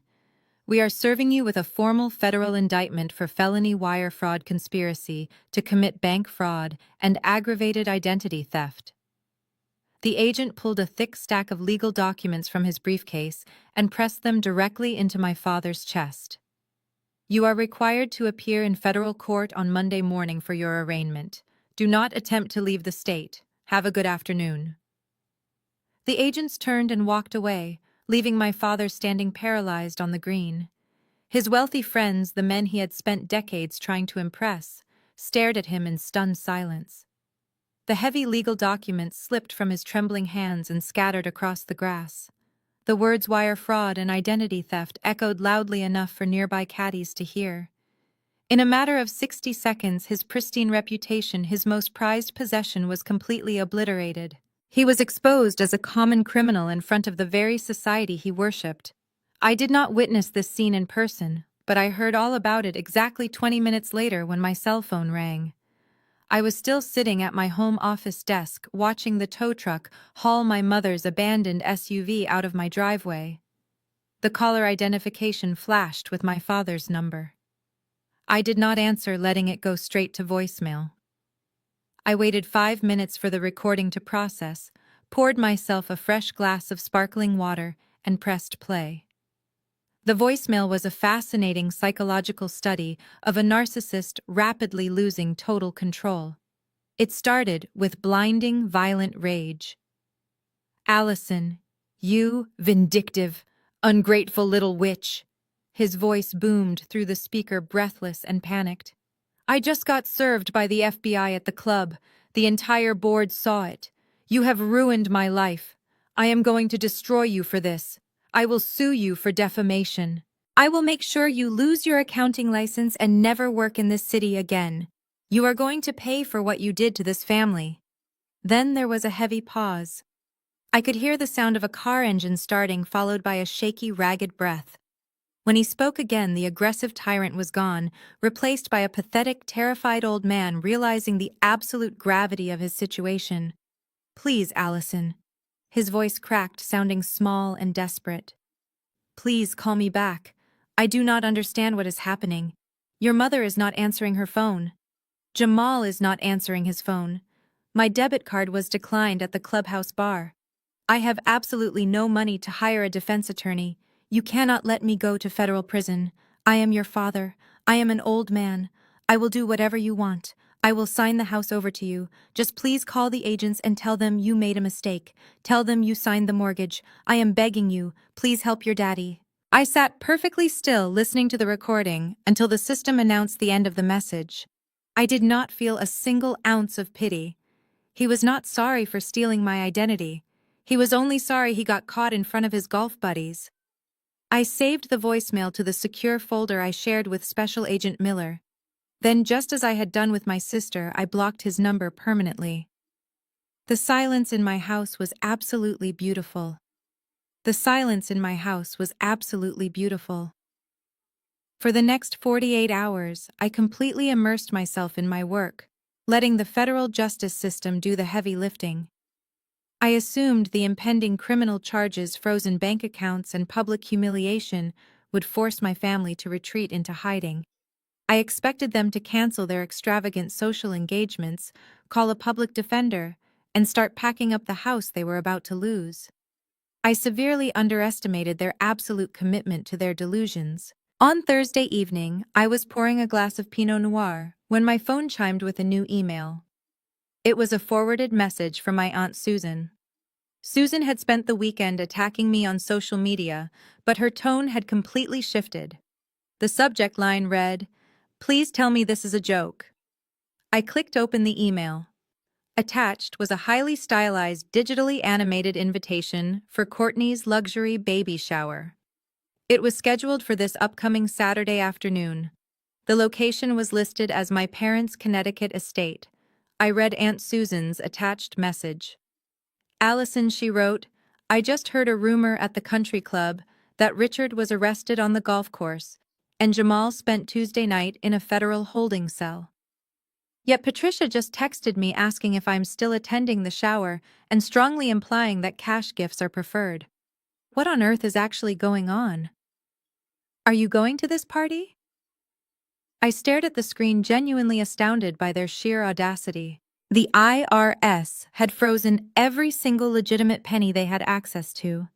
The bank was actively processing the eviction notice for the house they were hosting the party in. My father was facing decades in federal prison. And yet they were still throwing a lavish, catered event for 50 high society guests. I opened my forensic intelligence portal and ran a quick public records check on Jamal. The system showed he had been released from federal custody late Wednesday night. He did not use a standard reputable bonding agency, likely because they all required collateral he no longer legally possessed. Instead, he had secured his temporary freedom through a high-interest, high-risk bail bondsman operating out of a strip mall in a neighboring county. The terms of that kind of release required a massive non-refundable cash payment upfront, usually borrowed from shady lenders. The pieces clicked together instantly. The baby shower was no longer a celebration of an impending child. It was a desperate, unregulated fundraiser. Patricia and Courtney were actively soliciting cash envelopes and expensive gifts from their wealthy country club friends. They fully intended to pocket the gifted money to pay off Jamal's shady bail bondsman and scrape together a minimum cash retainer for a criminal defense attorney. They were going to stand in the backyard of a foreclosed home, drink expensive mimosas, and smile for the cameras while actively defrauding their closest friends. I took a slow sip of my wine. They were actually going to double down on the massive lie. They were going to look those 50 wealthy guests in the eyes and continue playing the role of the successful, generous suburban family. And if they pulled it off, they would walk away with tens of thousands of dollars in untraceable cash, funding their legal defense, while still blaming me for their financial ruin. I set my wine glass down on the granite counter. I had handed the federal authorities all the paperwork they needed, but a quiet arrest on a golf course was not enough to shatter the toxic narrative my mother had spent decades building. She was still trying to spin the story. She was still trying to use my nephew as a prop to extract money from innocent people. I hit reply to Aunt Susan's email. Yes, Susan, I typed smoothly. The rumors are completely true, and yes, I am absolutely attending the baby shower. I have a very special gift for Courtney and Jamal. I closed the laptop and walked into my home office. I opened my secure safe and pulled out 3 specific items. The first was a backup digital copy of the audio recording from the restaurant. The second was the official IRS asset freeze notification I had subpoenaed for my own records. The third was a pristine copy of the immediate foreclosure default notice from the National Trust Mortgage Fraud Division. I placed all 3 items into a sleek, unmarked gift envelope. My parents had told me I was just a guest. They had forcefully demanded I know my place. Well, they were about to find out exactly how a guest behaves when they are invited to a party built entirely on stolen money. I grabbed my car keys. The reckoning awaited. The quiet drive from the busy city to the affluent Connecticut suburbs took exactly 1 hour. I navigated the familiar winding roads of my childhood neighborhood, passing the towering oak trees and perfectly manicured lawns of the elite homeowners association. As I turned onto my parents' street, the sheer scale of their delusion became immediately apparent. They had audaciously hired a private valet service. Expensive luxury sedans lined the entire residential block. I pulled my car up to the valet stand, handed the young man my keys, and tipped him generously. I smoothed the fabric of my emerald green silk dress, adjusted my designer handbag, and walked toward the sprawling colonial estate they no longer legally owned. The heavy wooden front doors were left wide open, allowing guests to flow freely to the expansive backyard. I bypassed the main house and followed the brick pathway leading directly to the garden gates. The setup was absolutely breathtaking and completely fraudulent. Two massive white canvas tents were erected on the pristine lawn draped in expensive pastel floral garlands. Hired waitstaff in crisp white uniforms circulated through the crowd of 50 elite guests, carrying heavy silver trays loaded with crystal champagne flutes. A towering five-tier cake stood next to a massive mountain of wrapped gifts and thick congratulatory envelopes. They were projecting immense generational wealth while secretly drowning in federal indictments. As I approached the wrought iron garden gates, the ambient chatter of the wealthy attendees washed over me. I stood in the shadow of a large weeping willow observing the performance. Courtney was seated in a lavish wicker peacock chair wearing a flowing designer maternity gown. She was smiling brightly for a photographer accepting envelopes from older country club women and placing them quickly into a locked decorative birdcage beside her. My mother Patricia was holding court near the open bar, projecting the image of a perfectly carefree matriarch. But Jamal truly commanded the stage. He stood near the center of the main tent holding a microphone, addressing a captivated audience of local investors and neighbors. I want to personally thank everyone for being here today to celebrate the future of our family, Jamal projected smoothly, his voice echoing across the foreclosed property. As many of you know, the real estate market has been incredibly unpredictable lately. But I am proud to say that my commercial development firm is not just surviving, we are absolutely thriving. We just closed on 2 massive commercial retail spaces, and our portfolio is expanding faster than ever. This beautiful baby boy is going to inherit an absolute empire. I look around this incredible estate, graciously gifted to Courtney and me by Richard and Patricia, and I am reminded that hard work and family loyalty truly pay off. The crowd erupted into warm applause. Jamal smiled, his signature arrogant smile soaking in the validation. He had spent Tuesday night in a federal holding cell, bailed out by a strip mall loan shark, and was currently under investigation by the Internal Revenue Service for massive tax evasion. Yet here he stood, actively soliciting cash gifts from the very people he was defrauding. It was sociopathic. I reached into my handbag, my fingers brushing against the crisp gift envelope containing the federal documents. I pushed the heavy wrought iron garden gates open. The metal hinges let out a sharp, audible creak that cut perfectly through the fading applause. I stepped out of the shadows and walked directly onto the manicured lawn. The bright afternoon sun caught the emerald fabric of my dress. The effect of my entrance was instantaneous. The society women standing near the gate stopped talking immediately. Their eyes widened. Whispers rippled through the crowd like a sudden gust of wind. Did she actually show up?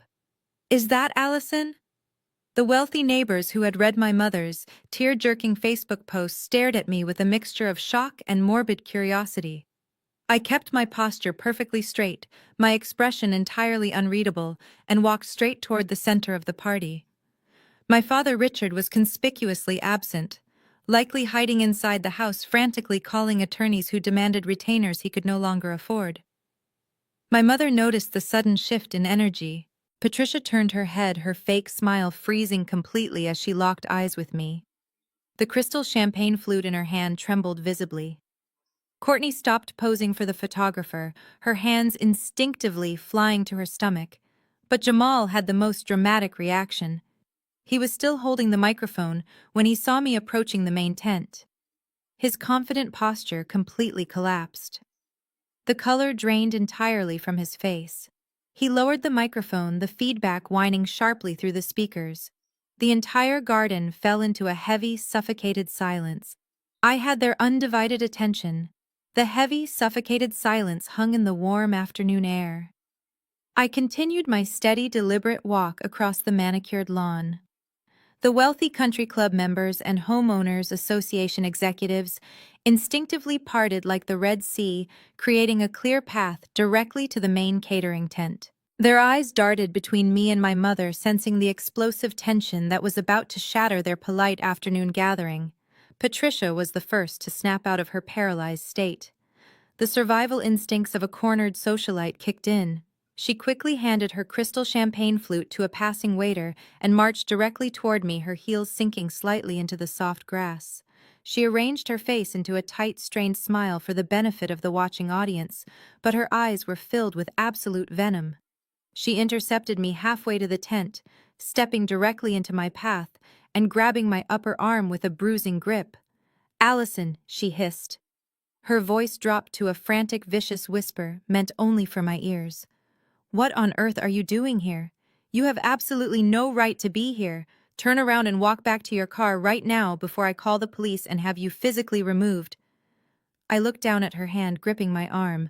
Then I looked back up into her panicked eyes. I did not pull away violently or raise my voice. I simply leaned in closer. "You do not want to call the police right now, Mom," I whispered back, my voice completely devoid of emotion. "Trust me, they are already on their way. And if you do not let go of my arm this exact second, I will tell these people exactly why your platinum card was declined at the spa on Tuesday." Patricia flinched as if I had struck her across the face. Her hand immediately released my arm. The threat of public social ruin was the only language she truly understood. She stepped back, her perfect facade crumbling into an expression of sheer terror. I walked right past her without a second glance. I approached the small wooden stage set up beneath the main tent. Jamal was still standing there, gripping his microphone so tightly his knuckles were completely white. He looked like a man standing on the trapdoor of a gallows. He opened his mouth to speak, perhaps to try and spin my arrival into a joke, but no words came out. The arrogant real estate mogul had completely vanished, leaving only a terrified fraud staring at the woman who held his actual federal file. There was a secondary microphone resting on a stand near the edge of the stage, intended for the karaoke portion of the afternoon. I stepped onto the platform, the wooden floorboards creaking slightly under my heels. I reached out and wrapped my hand around the cool metal of the spare microphone. I lifted it from the stand and turned to face the audio technician sitting at a small table near the speakers. "Cut the music," I instructed him firmly. The young technician, completely intimidated by the sheer intensity of the moment, immediately scrambled to slide the mixer volume down to 0. The upbeat acoustic jazz track that had been playing softly in the background abruptly cut off. The sudden total silence in the massive tent was absolutely deafening. Every single face in the crowd was turned toward me. I stood at the edge of the stage, holding the microphone in one hand and the sleek gift envelope in the other. I looked out over the sea of pastel dresses, tailored suits, and wide eyes. I saw Aunt Susan standing near the chocolate fountain, her hand covering her mouth in shock.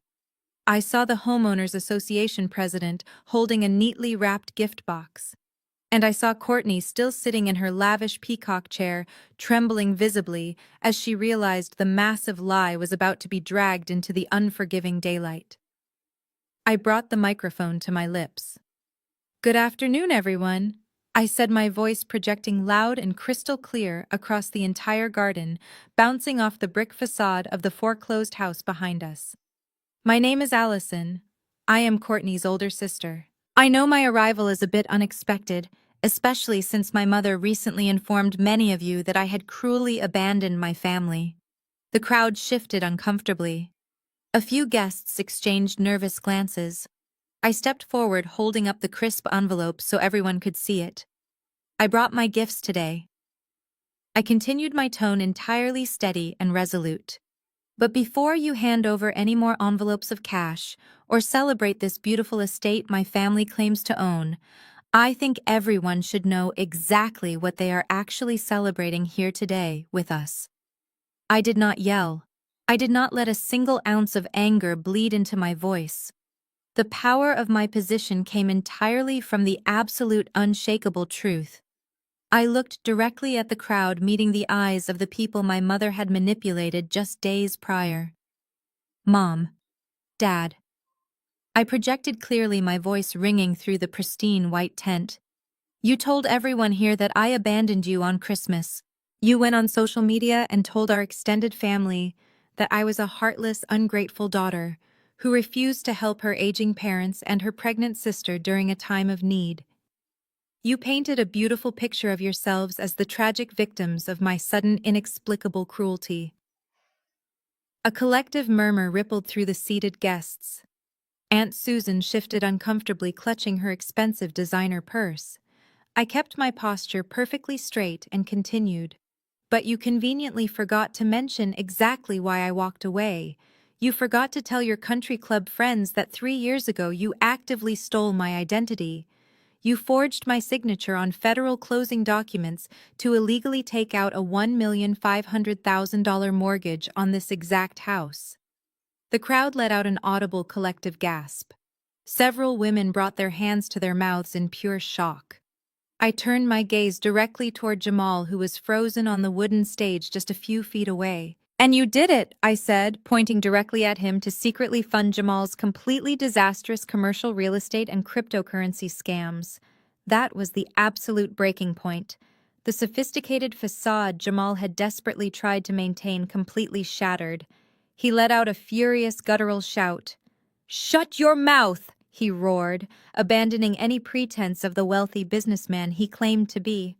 He lunged across the stage, throwing his entire body weight forward, his hand reaching aggressively to snatch the microphone right out of my grip. I had anticipated his violent, impulsive reaction. As he lunged, I simply pivoted cleanly to my left. Jamal, entirely blinded by his own panic and reckless momentum, missed the microphone entirely. He stumbled awkwardly off the edge of the low wooden stage, crashing hard into a table stacked with expensive floral arrangements and crystal champagne glasses. The table violently collapsed under his weight, sending shattered glass and icy water cascading across the manicured lawn. The affluent guests screamed loudly, jumping out of their pristine white chairs to avoid the flying debris. I did not even flinch. I stood calmly on the stage, looking down at Jamal as he scrambled wildly in the broken glass, completely ruining his tailored suit. I reached into the sleek gift envelope I was holding and pulled out the crisp, legally verified documents. I held up the first sheet of paper for the horrified crowd to see. "This is the official police report for aggravated identity theft," I announced, my voice cutting easily through the chaotic murmurs. "And this," I continued, holding up the second document, "is a formal notification from the Internal Revenue Service, Criminal Investigation Division." Jamal did not just lose the stolen mortgage money in bad investments. He funneled it through fake shell companies to evade federal taxes. That is exactly why he spent Tuesday night sitting inside a dirty federal holding cell, and that is why every single bank account tied to my family is currently frozen by the United States government. I looked directly at Courtney, who was now sobbing hysterically in her wicker peacock chair, her hands covering her pale face. My mother was standing completely frozen near the broken table, unable to form a single sentence to defend herself. "They did not invite you here today to celebrate a new baby," I told the stunned crowd. "They invited you here to actively solicit cash gifts and thick envelopes. They are completely broke. They desperately need your generous financial donations to pay off a shady strip mall bail bondsman and to hire a criminal defense attorney to keep my father and Jamal out of federal prison for felony wire fraud. You are not guests at a baby shower today. You are the unwitting victims of a desperate legal fundraiser." The silence that followed was absolute.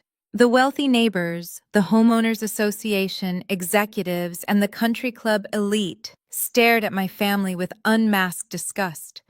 People who had been happily sipping champagne just minutes ago were now quietly setting down their crystal glasses and reaching for their expensive purses. The carefully constructed illusion of the perfect Connecticut family was officially dead, replaced by the ugly reality of federal crimes and pathetic desperation. My family had spent my entire life treating me like a disposable financial asset.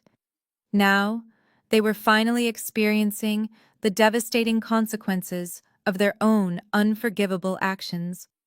The wealthy attendees did not wait for my mother to offer a long, drawn-out, and fake explanation to them. The sheer magnitude of the federal crimes I had just exposed was too massive to ignore or brush under the rug with a polite smile and a fake apology. Several women began walking briskly in their expensive designer high heels directly toward the garden gates, abandoning their plates of catered food and half-empty champagne flutes. The Homeowners Association president, a retired corporate lawyer who understood what a federal tax evasion investigation meant, immediately signaled to his wife to leave. They certainly did not want their family names anywhere near a messy federal subpoena today. The mass exodus had officially begun, but I was not quite finished. I slowly lowered the microphone slightly down and looked down at my silver wristwatch. The timing was truly and absolutely perfect. I raised the microphone back to my lips. "Please wait just one more moment before you rush to the valet," I called out, my voice easily stopping the fleeing guests in their tracks. They turned around, morbidly fascinated by the total destruction of a family they once envied. I turned my attention back to my mother, who was desperately gripping the edge of the broken catering table to keep herself from completely collapsing. "You also forgot to tell your guests the most important detail of the afternoon, Mom," I said smoothly. "You forgot to tell them that you do not actually own this beautiful house anymore, or the land underneath it. The bank legally reclaimed it 3 days ago without any hesitation." My mother let out a strangled gasp, her eyes darting wildly toward the massive brick colonial behind us. "That is a lie!" she shrieked, her voice cracking with pure panic. "Richard is inside right now, fixing the paperwork. We have 60 days. You do not know what you are talking about." I shook my head slowly, feeling absolute satisfaction. "Not when the mortgage was secured through verified identity theft and felony wire fraud," I corrected her loudly. "When you steal federal funds, the standard grace period is completely voided." The bank issued an immediate notice of default. They accelerated the entire foreclosure process to protect their assets from criminals. "You are currently trespassing on bank property right now." Right on cue, a sharp, piercing wail cut through the warm afternoon air. The sound started as a distant echo, but rapidly grew louder, echoing down the suburban streets of the neighborhood. The remaining guests froze, turning their heads toward the open wrought iron garden gates. The wailing sirens were accompanied by the heavy, distinct rumble of large engines approaching fast.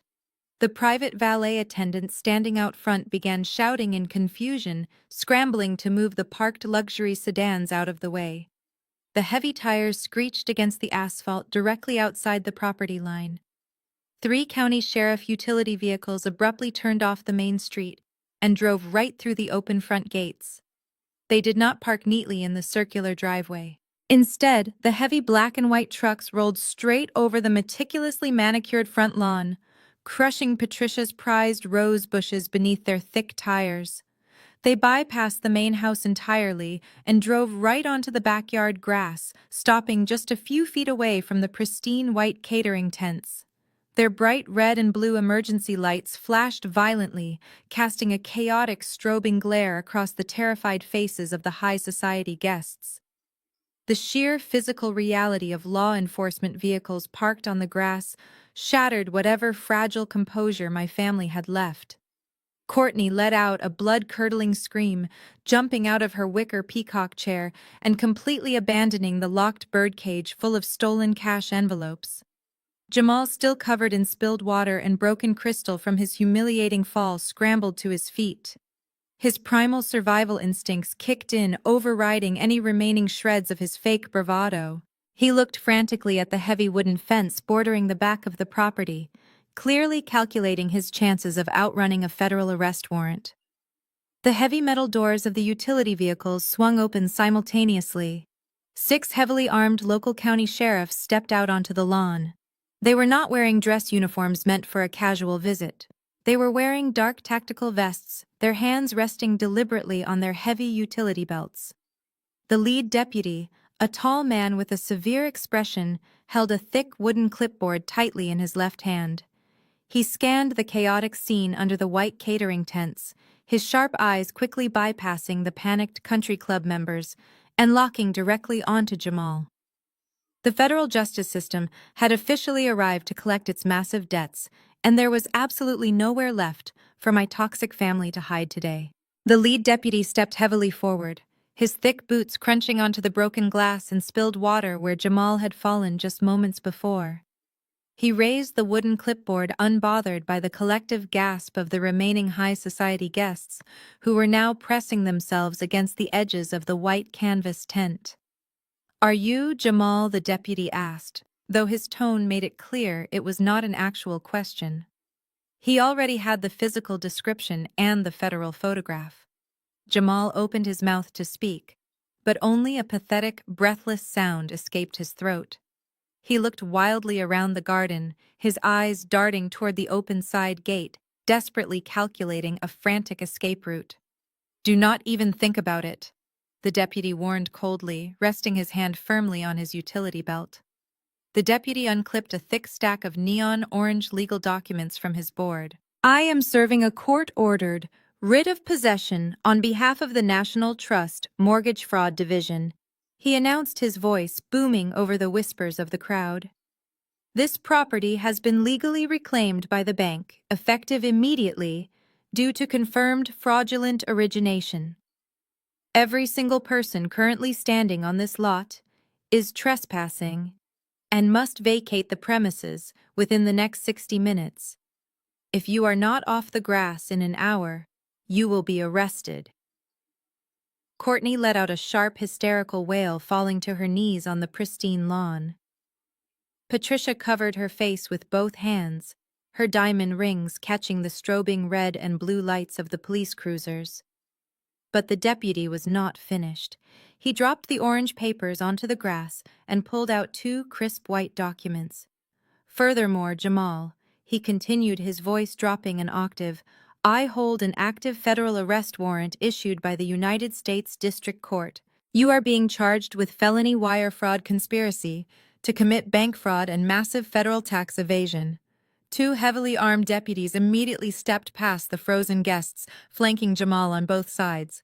They grabbed his arms with practiced, unforgiving force, twisting them sharply behind his back. The sharp metallic click of the steel handcuffs snapping shut echoed loudly under the canvas tent. Jamal did not fight back. The fake real estate mogul was completely broken, his shoulders slumping in absolute defeat, as the deputies began reading him his Miranda rights, in front of the very people he had just been begging for cash envelopes. "Where is Richard?" the lead deputy demanded, turning his sharp gaze toward my mother. "We have a matching federal warrant for his immediate arrest." Patricia was hyperventilating too hard to answer, but she did not need to. At that exact moment, the heavy glass patio doors at the back of the colonial house burst open. My father, Richard, sprinted out onto the wooden deck.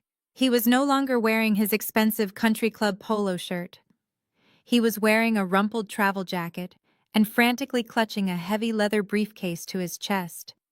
He had clearly seen the flashing police lights through the front windows and realized the federal government had finally caught up to his massive deception.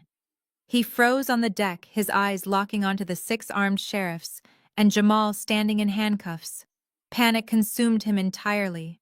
Instead of surrendering with whatever tiny shred of dignity he had left, my father made the most pathetic and desperate decision of his life. He bolted.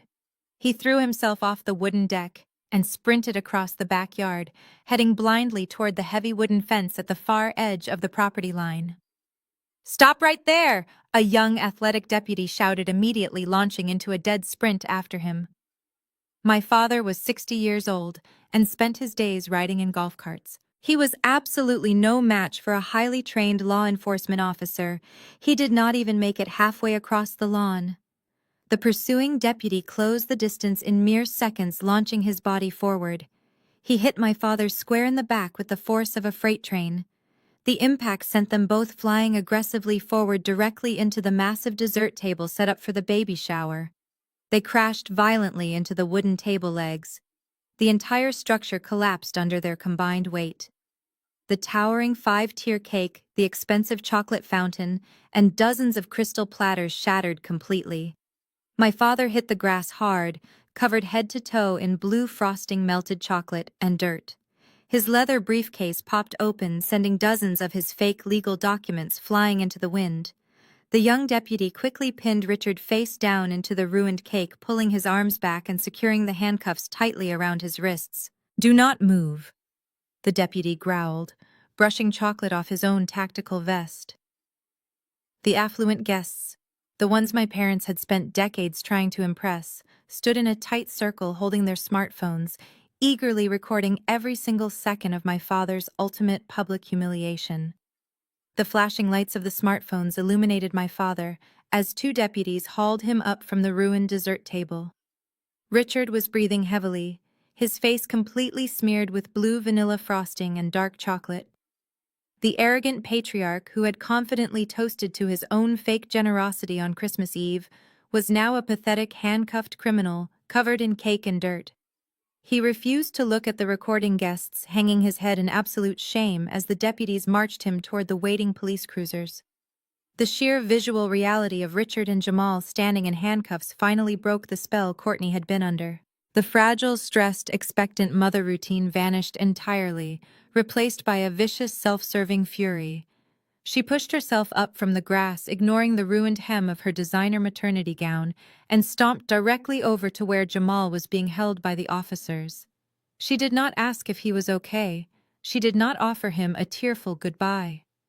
"You lied to me," Courtney screamed, her face turning a violent shade of red. She pointed a shaking finger directly at Jamal's face. "You told me the business was just having a temporary cash flow issue. You told me the bank accounts were frozen because of a clerical error. You used my parents to steal $1 million, and you lost all of it. How am I supposed to pay for the country club membership now, Jamal? How am I supposed to afford the nursery? You completely ruined my life." Jamal flinched away from her, looking utterly defeated, but the deputies did not give him a chance to answer. They forcefully guided him away from his screaming wife and shoved him into the back of the county sheriff utility vehicle. While Courtney was busy verbally destroying her arrested husband, my mother was desperately trying to salvage the final shreds of her social standing. Patricia frantically wiped the running mascara from her eyes and darted toward the edge of the tent. She intercepted the Homeowners Association president, a retired corporate attorney named Arthur, just as he was ushering his wife toward the garden gates. "Arthur, please wait," Patricia begged, grabbing the sleeve of his expensive linen suit. "You have to help us. Richard is a good man.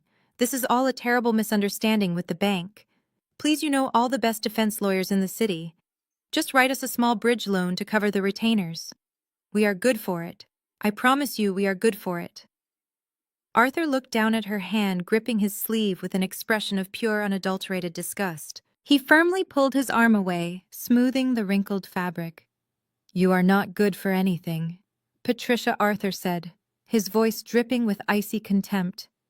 "You committed felony wire fraud and dragged our entire neighborhood into a federal crime scene. Do not ever speak to me or my wife again." He turned his back on her and walked briskly away. The rest of the elite guests followed his lead, practically stampeding toward the valet stand. They abandoned their half-eaten catered meals, their crystal champagne flutes, and the massive pile of wrapped gifts. The illusion of my parents' perfect upper-class life was evaporating faster than the spilled champagne on the lawn. The lead sheriff stepped to the center of the ruined garden and raised a black megaphone to his mouth. "Listen up," his voice boomed, drowning out the chaotic chatter of the fleeing guests and the crying catering staff. "This property is now under the legal possession of the federal bank. You have exactly 30 minutes to vacate the premises before you are formally charged with criminal trespassing. Leave the catering equipment, leave the gifts, grab your personal belongings, and get off the grass right now." Two deputies immediately marched up the steps of the wooden deck and entered the colonial house. Within minutes, the heavy deadbolts engaged with loud, echoing clicks. The federal eviction was absolute. The doors were locked, and the house was officially seized. Patricia stood alone in the center of the crushed rose bushes. The police cruisers containing her husband and son-in-law began backing out of the driveway, their sirens wailing into the distance. Courtney was sitting on the curb near the street, sobbing into her hands while waiting for an overpriced rideshare. The caterers were sprinting off the property. My mother slowly turned around and looked at me.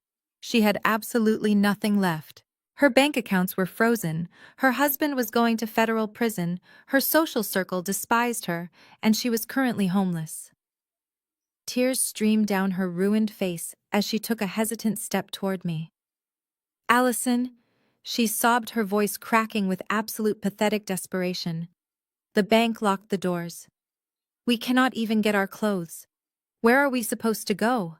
You have to help us, please." I stood perfectly still, looking at the woman who had happily forged my signature and tried to destroy my financial future just to maintain her own shallow vanity. I did not feel a single drop of empathy. I looked dead into her panicked, tear-filled eyes. "You are just guests here, Mom," I said, my voice cold, steady, and perfectly calm. "Do not overstep." I turned my back on her, adjusted the strap of my designer handbag, and walked toward the front gates. The afternoon sun felt incredibly warm on my skin. I left her standing in the ruins of her own making and never looked back. I walked down the quiet suburban street, the wailing sirens fading into a dull hum behind me, and I simply kept walking. That was exactly 6 months ago. The federal justice system, which is notoriously slow in the movies, moved with terrifying and absolute efficiency when $1.5 million of federally insured bank funds and blatant tax evasion were involved. The spectacular public implosion at the baby shower was the definitive end of my toxic family as I knew them and the immediate beginning of their new harsh reality. My father, Richard, did not get the opportunity to play the tragic victim in front of a sympathetic jury. Faced with the undeniable, crystal-clear audio recording of his own arrogant confession and a massive mountain of forged financial documents, his overworked public defender strongly advised him to surrender immediately. He pled guilty to felony wire fraud and aggravated identity theft. The federal judge, entirely unimpressed by his former country club status and his pathetic attempts to blame the economy, sentenced him to 5 years in a federal correctional institution. The arrogant patriarch, who used to complain loudly if his expensive steak was slightly overcooked, is now wearing a standard-issue khaki uniform, eating strictly scheduled cafeteria meals, and earning 12 cents an hour scrubbing kitchen floors. His precious social reputation was completely vaporized, and his name was permanently scrubbed from the local homeowner association records. Jamal did not fare much better. The Internal Revenue Service tore through his fake real estate empire like a Category 5 hurricane. To avoid joining my father in a federal prison cell for massive tax evasion, Jamal was forced to take a brutal, uncompromising plea deal. He avoided a long prison sentence by cooperating fully and legally, liquidating every single asset he had ever touched. But the professional consequences were permanent. The state regulatory board permanently revoked his commercial real estate license, ensuring he could never legally broker a property deal again. The flashy leased Porsche was repossessed by the dealership, and his custom-tailored designer suits were sold off at a public auction to pay his fines. Today, the former real estate mogul is working a grueling minimum wage shift at a local hardware store, legally mandated to hand over 70% of his meager paychecks directly to the federal government for criminal restitution. He will be paying off that stolen money for the rest of his natural life. Without Jamal's stolen funds or my father's fraudulently obtained credit, the luxurious suburban fantasy completely collapsed for the women of the family as well. Courtney and Patricia were forced to abruptly vacate the foreclosed Connecticut estate with only the clothes they could quickly stuff into cheap plastic garbage bags. The country club immediately revoked their elite memberships due to unpaid dues and the highly public scandal. Courtney, who had spent her entire adult life treating me like a disposable automated teller machine and bragging endlessly about her superior social status, was finally introduced to the real world. Stripped of her designer clothes and her luxury vehicle, she moved into a cramped, noisy two-bedroom apartment on the industrial side of the city. With a new baby to feed and a husband making minimum wage, she was forced to do the one thing she swore she would never do. She got a job.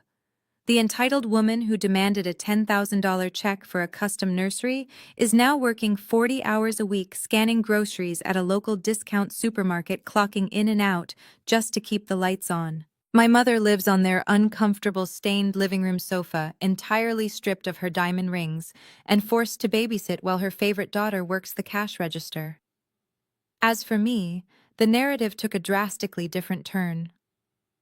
I am sitting at the custom granite island of my beautiful newly purchased downtown townhouse. The morning sun pours through the floor-to-ceiling windows, illuminating the quiet, peaceful space I bought entirely on my own merits.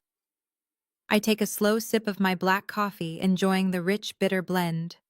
I open my laptop and log into my secure financial portal, running a routine check on my personal data. The screen loads instantly. My credit score sits at a pristine, flawless 820. The fraudulent mortgage has been permanently wiped from my history, leaving my financial identity completely bulletproof. My cell phone buzzes softly on the granite counter. The screen lights up, displaying a notification that a blocked number has just left a voicemail. I know exactly who it is. It is likely my mother calling from a cheap prepaid phone, wanting to cry about her ruined life, or Courtney desperately demanding money for her rent. A year ago, I would have answered. I would have listened to their toxic guilt trips and reached for my wallet to keep the peace. Today, I do not even unlock the screen. I simply swipe left and hit delete. The notification vanishes into the digital void, leaving my phone screen entirely blank. I close my laptop, take another sip of my coffee, and smile into the quiet, sunlit room. The suffocating weight I carried for 33 years is completely gone. The screen fades to black on a woman who finally took back her life.